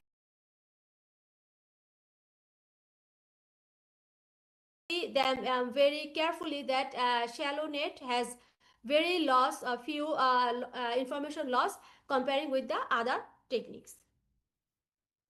So in this discussion, we can say that the ShallowNet consistently achieved the highest accuracy, that is 83.4% for dataset 1 and 63.18% for dataset D2 while preserving low variability and minimizing information loss.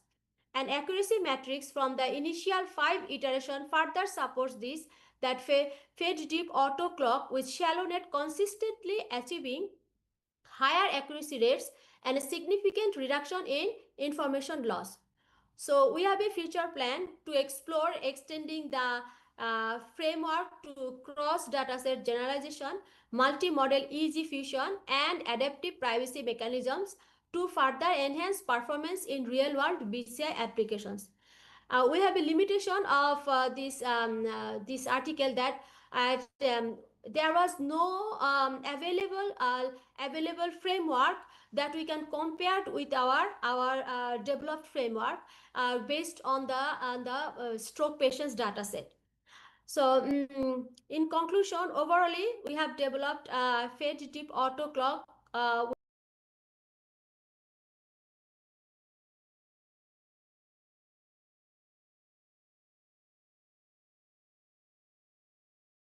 information loss, and this study framework will provide a pathway for future researcher to develop more effective privacy protection mechanisms in BCI technology, ensuring the security of confidential information.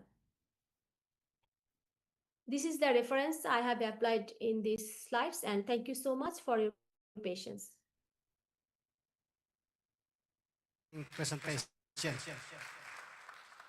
Again, we still have 10 minutes for Q&A session. Please raise your hand on site or online.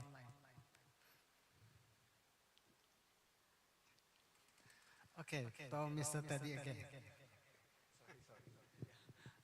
Thanks very much for your presentation.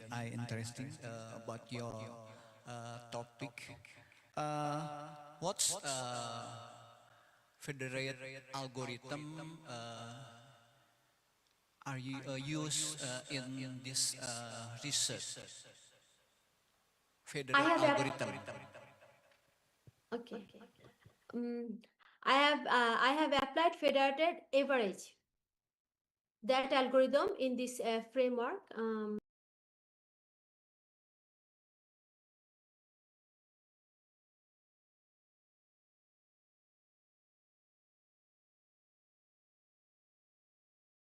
Yeah, you can see in this slide that I have applied the federated average, that framework because in my data set I don't have each participant's information. All participants, like 73 participants informations, were in one data set.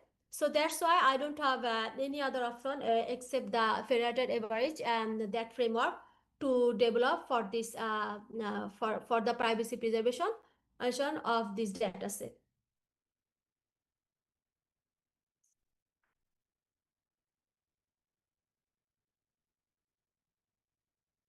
Okay. Once again, okay, please. Okay, there is not a specific algorithm, yeah, about federated deep learning, yeah. Okay, I have one question about how what's our challenge to implement federated deep learning in EEG? One or two. Thank you. Yeah, like this, what are the challenge of this? Thank you so much. Thank you so much for your question. Yeah, there are some challenges. You know, this federated deep learning, sometimes it doesn't work with, like, I have my data set, the stroke patients data set. So stroke patients data sets, there is not enough information, or there is some lacking information. Availability is very less, and also I cannot separate, like, the federated learning in each participants acts as a client. So client's information we can separate if the clients are separate, so it is easy to separate their information, and because federated learning doesn't update the sensitive information, it only update the parameters or gradients of that at participants information. But for me, in this data set, all the participants informations were all together in a data set. So that why it was hard for me to separate all the participants information, and these EG signals, that is these signals, depending on the participants, it was really a very challenge for me to separate all the clients separately for this federated learning framework. So it was very hard, and that's why you see that my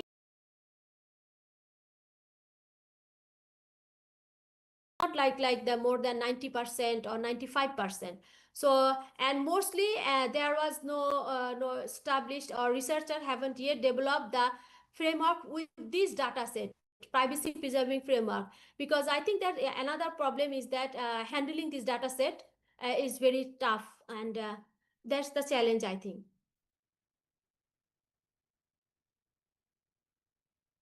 Okay.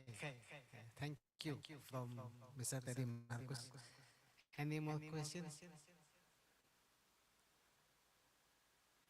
We still have 4 minutes. Okay. Smart student.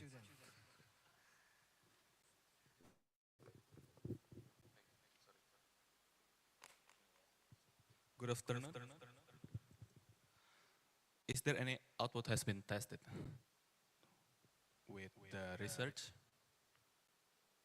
Sorry, will you please repeat the question?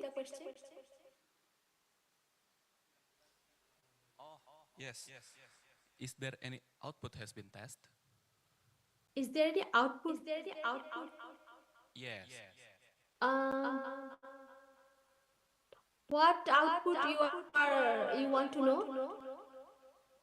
Actually, from the research telling us just now, I'm curious about the output test. Yeah, because I have applied 2 data set here. So I have experimented real-time data set.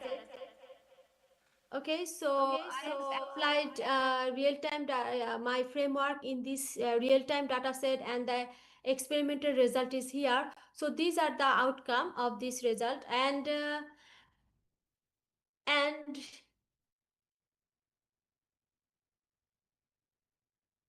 I think that that's the answer. What? Thank you. Yeah. Thank you so much. Okay, I think it is the end of this session.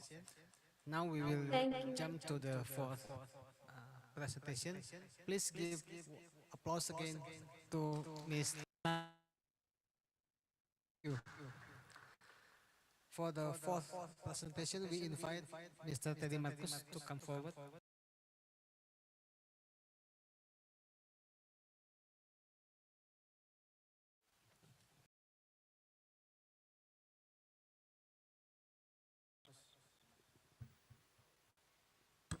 Tes.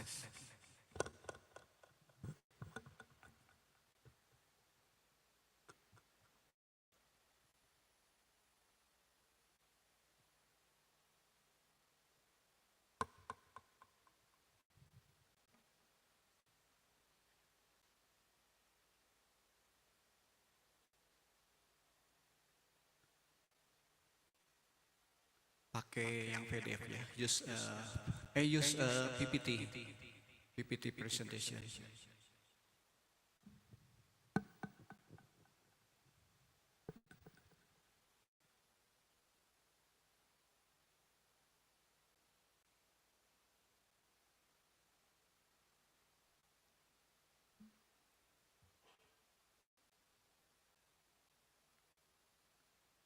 Okay, welcome everyone. Today we will explore about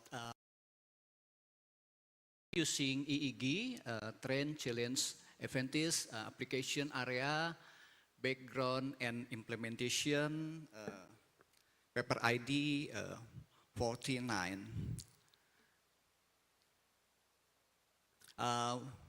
We present about topic with my team, Professor Armin, Dr. Dimitri, and Dr. Isa from Maranatha, Universitas Kristen Maranatha, and Institut Teknologi Bandung. Our agenda include trend, challenge, advantage, application, background. Key point is trend shaping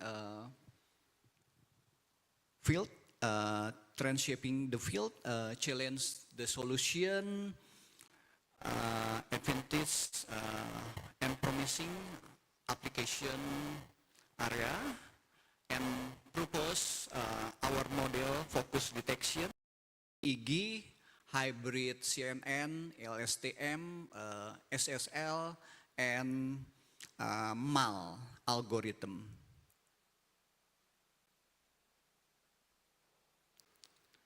Okay, let's recognize the important focus in our life. It's essential for learning, productivity, and emotional resilience. Detecting focus is crucial in education. It can lead adaptive learning system that fit its student attention. In healthcare, it could transform ADHD diagnostic and management. However, in human-computer interaction, we can create a responsive interface based on mental state.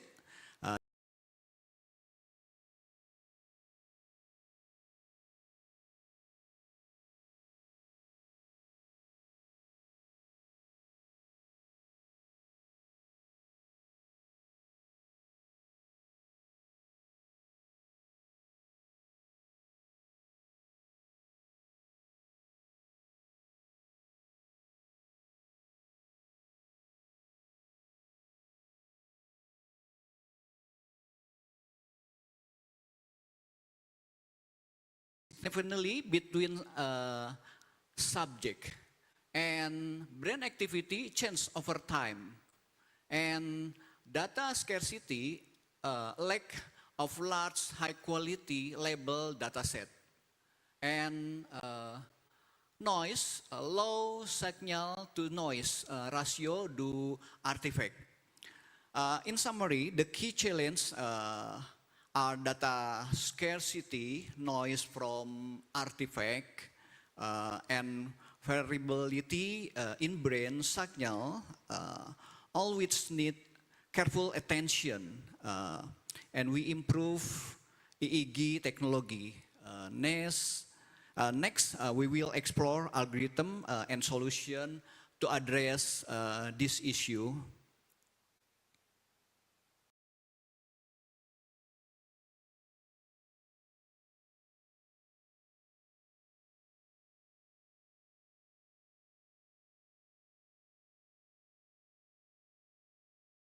Focus or concentration and detection or recognition, estimation and deep learning in graphic blue.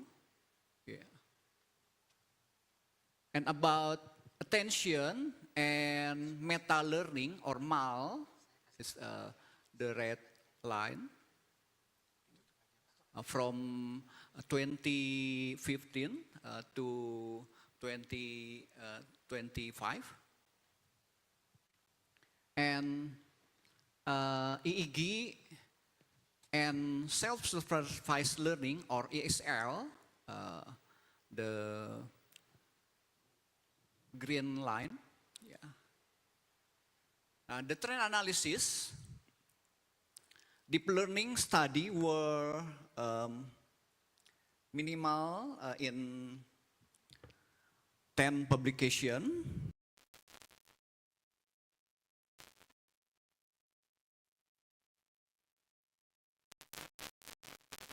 15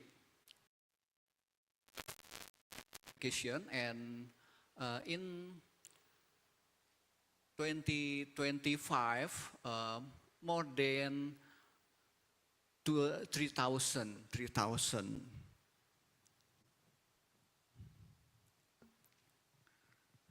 Okay, recent shift 2020 rapid emergence of self-supervised learning and meta-learning or MAL.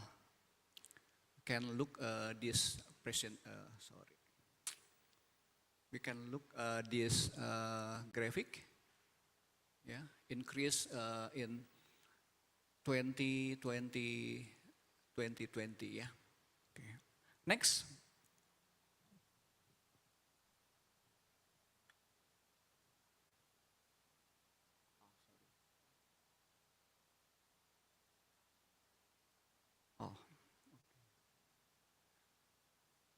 This research question, number one, what are the existing EEG-based focus detection method and their effectiveness?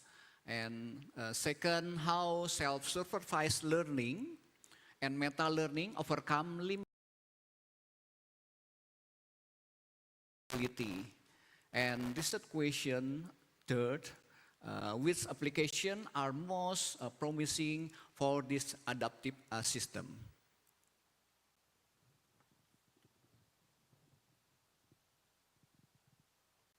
Okay. Welcome back. Let's explore EEG focus detection. The key insight: alpha and beta rhythm are the primary biomarker for attention. EEG measure electrical brain wave, for example, delta or theta, alpha, beta, gamma band to infer cognitive state. Especially alpha and beta band are the key.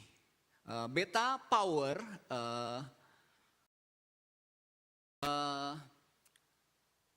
is rise concentration, and alpha decrease as a focus, and theta linked to working memory stress. EEG is in non-invasive, portable, and real-time, making the ideal for monitoring attention.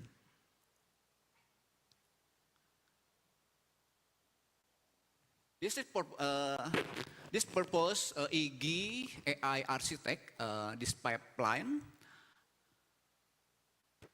acquisition, this sampling heads-nya, kemudian and then processing, artifact removal using ISA or ISR, and band passing filtering for until 30 Hz.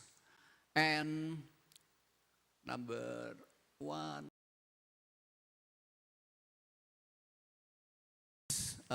feature extraction.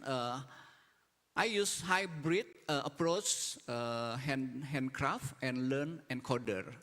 And training, I use SSL, self supervised learning, pre-training, and MAL meta training. And adaptation in extraction. Adaptation, we use few shot fine tuning for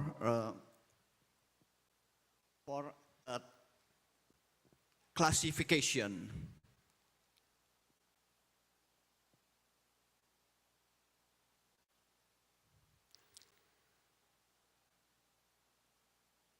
This my hybrid deep CNN.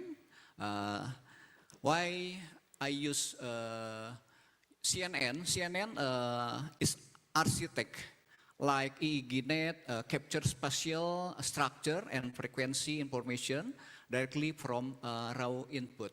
And LSTM, temporal, capture temporal dependency and sequential data dynamic crucial for attention detection. I used to combine this algorithm and how to solve data scarcity with self-supervised learning. This SSL use unlabeled data. If we have unlabeled data, SSL to learn representation through pretext tasks. Technique using CPC or contractive predictive coding, and use info NCA loss to predict temporal context. Benefit reduce need for expensive manual annotation while developing meaningful signal representation. And how we solve variability? I use meta learning or MAL. This concept MAL itu learning to learn, treat its subject a specific task. If we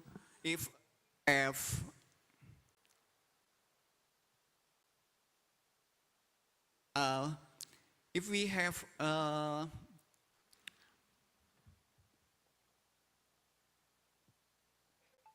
sorry. This MAL technique is optimized initial model parameter, so can they adapt a new subject. If we can use MAL to classification, fast classification, because MAL can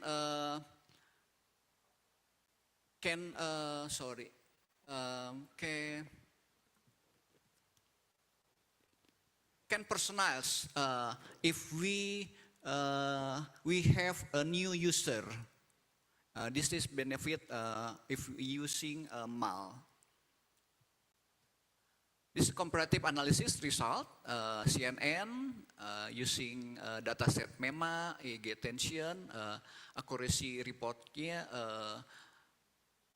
92%. Untuk for adaptability is low, data requirement high, LSTM attention, adaptability medium, formal multiple subject, adaptability high, data requirement low, just 5 shot or 10 shot or 10 data. SSL unlabeled data, adaptability high, data requirement low. We use this algorithm to classification detection.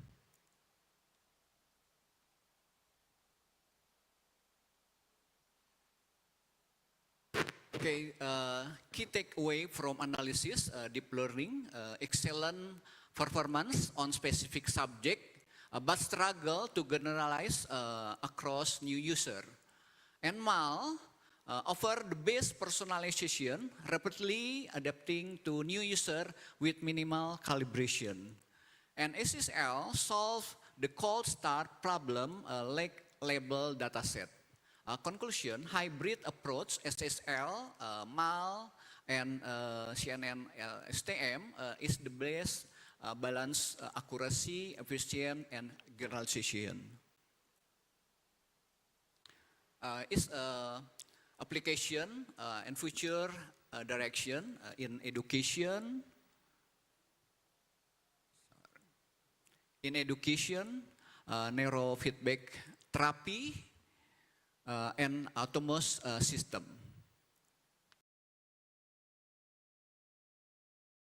High power neurofeedback therapy using EEG.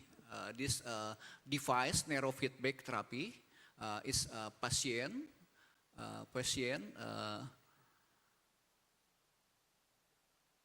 And this is his therapist, and how therapist give feedback if the patient focus or not focus. This neurofeedback therapy application purpose.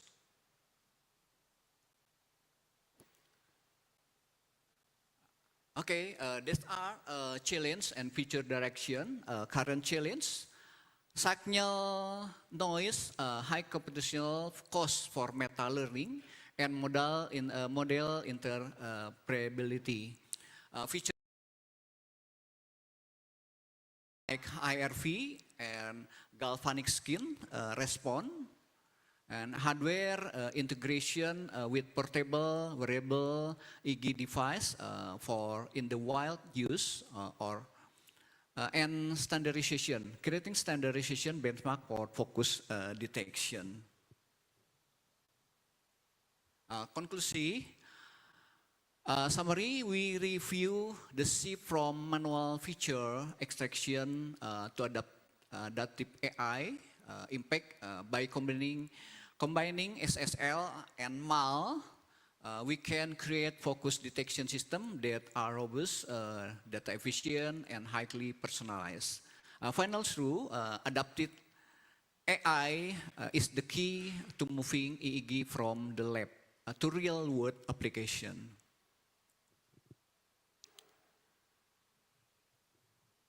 Okay, thank you for your attention. Okay, quite interesting presentation. Give applause to Teddy, Marcus, and team. Okay, we have 10 minutes. Okay. Yeah. Another smart student. First of all, thank you to Mr. Marcus for the great presentation. And can you loudly? Yeah. First of all, thank you to Mr. Marcus for the great presentation. My name is Nikos Andrian from Computer Engineering. I want to ask one simple question regarding to the presentation that you had presented.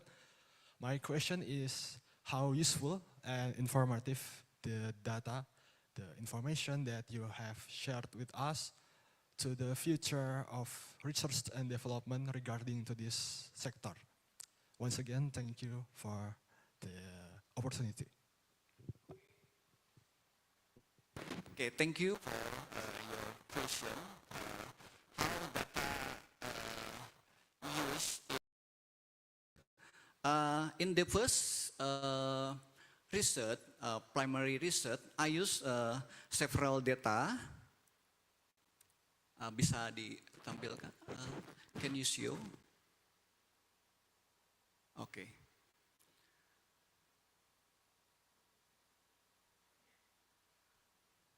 The first I use simulate data EEG, and next I use several public data like SAP, MEG,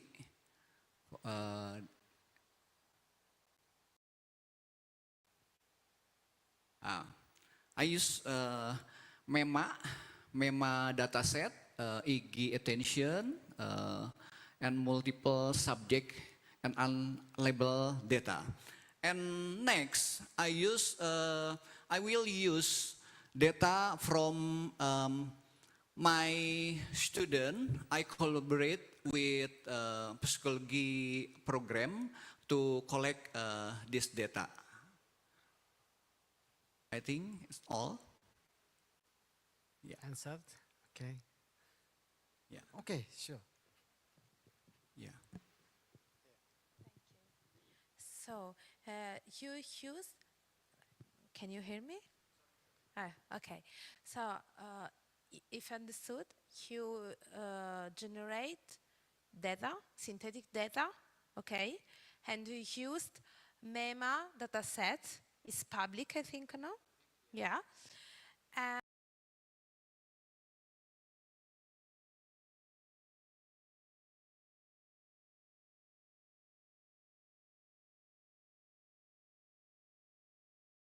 data real. Yes. And I just want to know the dimension of this data set. How many patients? How many?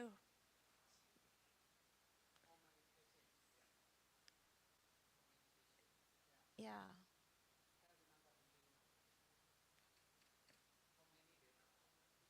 Yeah. I mean, the dimension of your data set. For example, I have a data set with 30 EAG, 30 patients. I mean, how the dimension, yeah, what's the,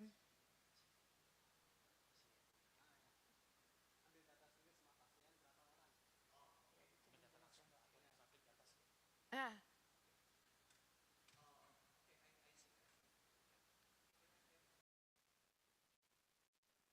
How many data in real world or will use in Yes. research? Okay. yeah, About 100 100. data to explore about SSL and MEMA, about 100 data. Okay. Yeah. Okay. Thank you. Yeah, thank you, Miss.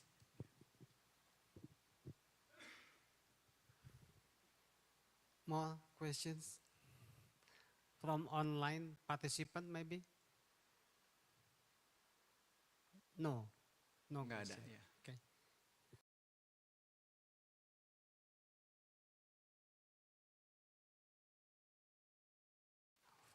Please give full-heartedly applause for the 4 speakers. Yeah, wonderful. Thank you everyone for your attention.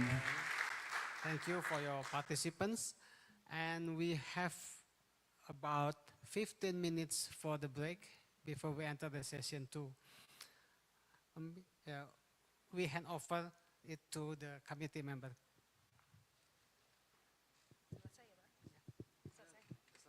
Okay, we would like to invite all the speakers to have a group picture in front in the stage.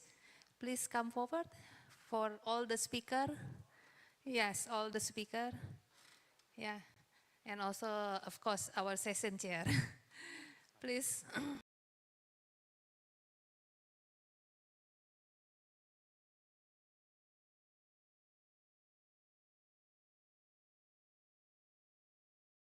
Okay, please go to the stage, and you can also join. Please.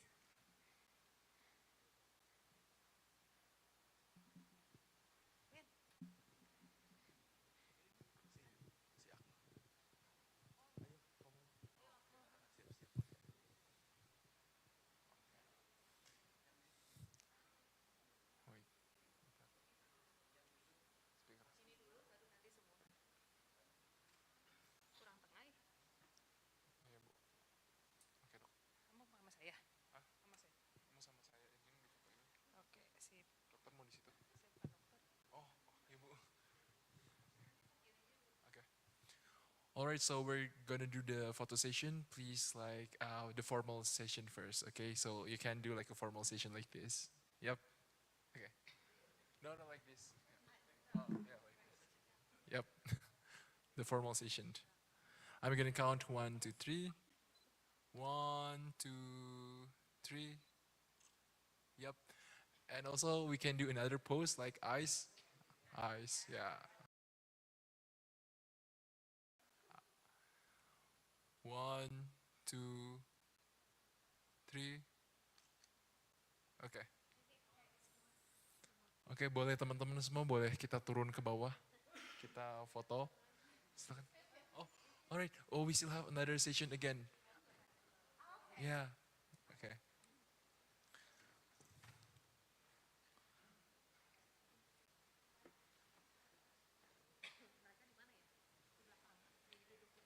Di belakang kayaknya boleh.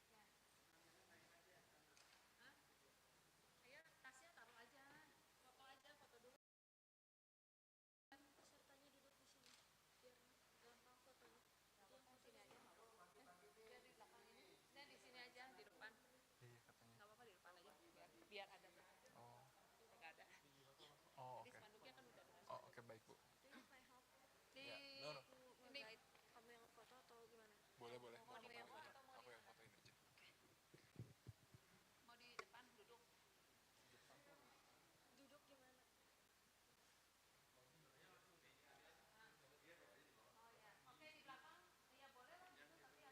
Okay, maybe guys, we will split into two. One stand behind the speaker, behind the presenter, and the other like knee down in front of the presenter.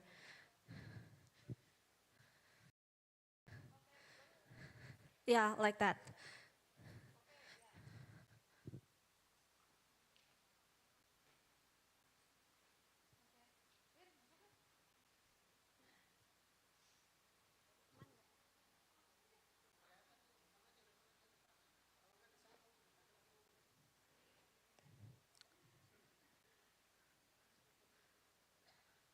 Okay, the third row, can you please move a bit? Okay, okay, stop. Okay, 1, 2, 3. 1, 2, 3.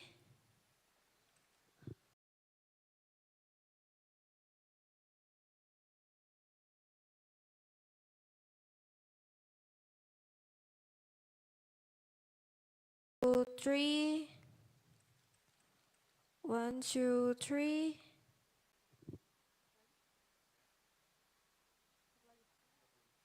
Okay, one more picture.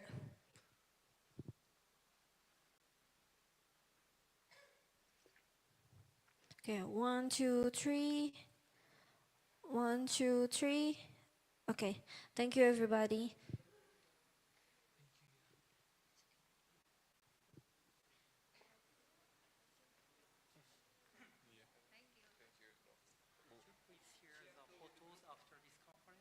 Yeah, I can send you. You share. Oh, enggak. Tadi Ibu tahu mau ngasih pengumuman. Enggak.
Oke.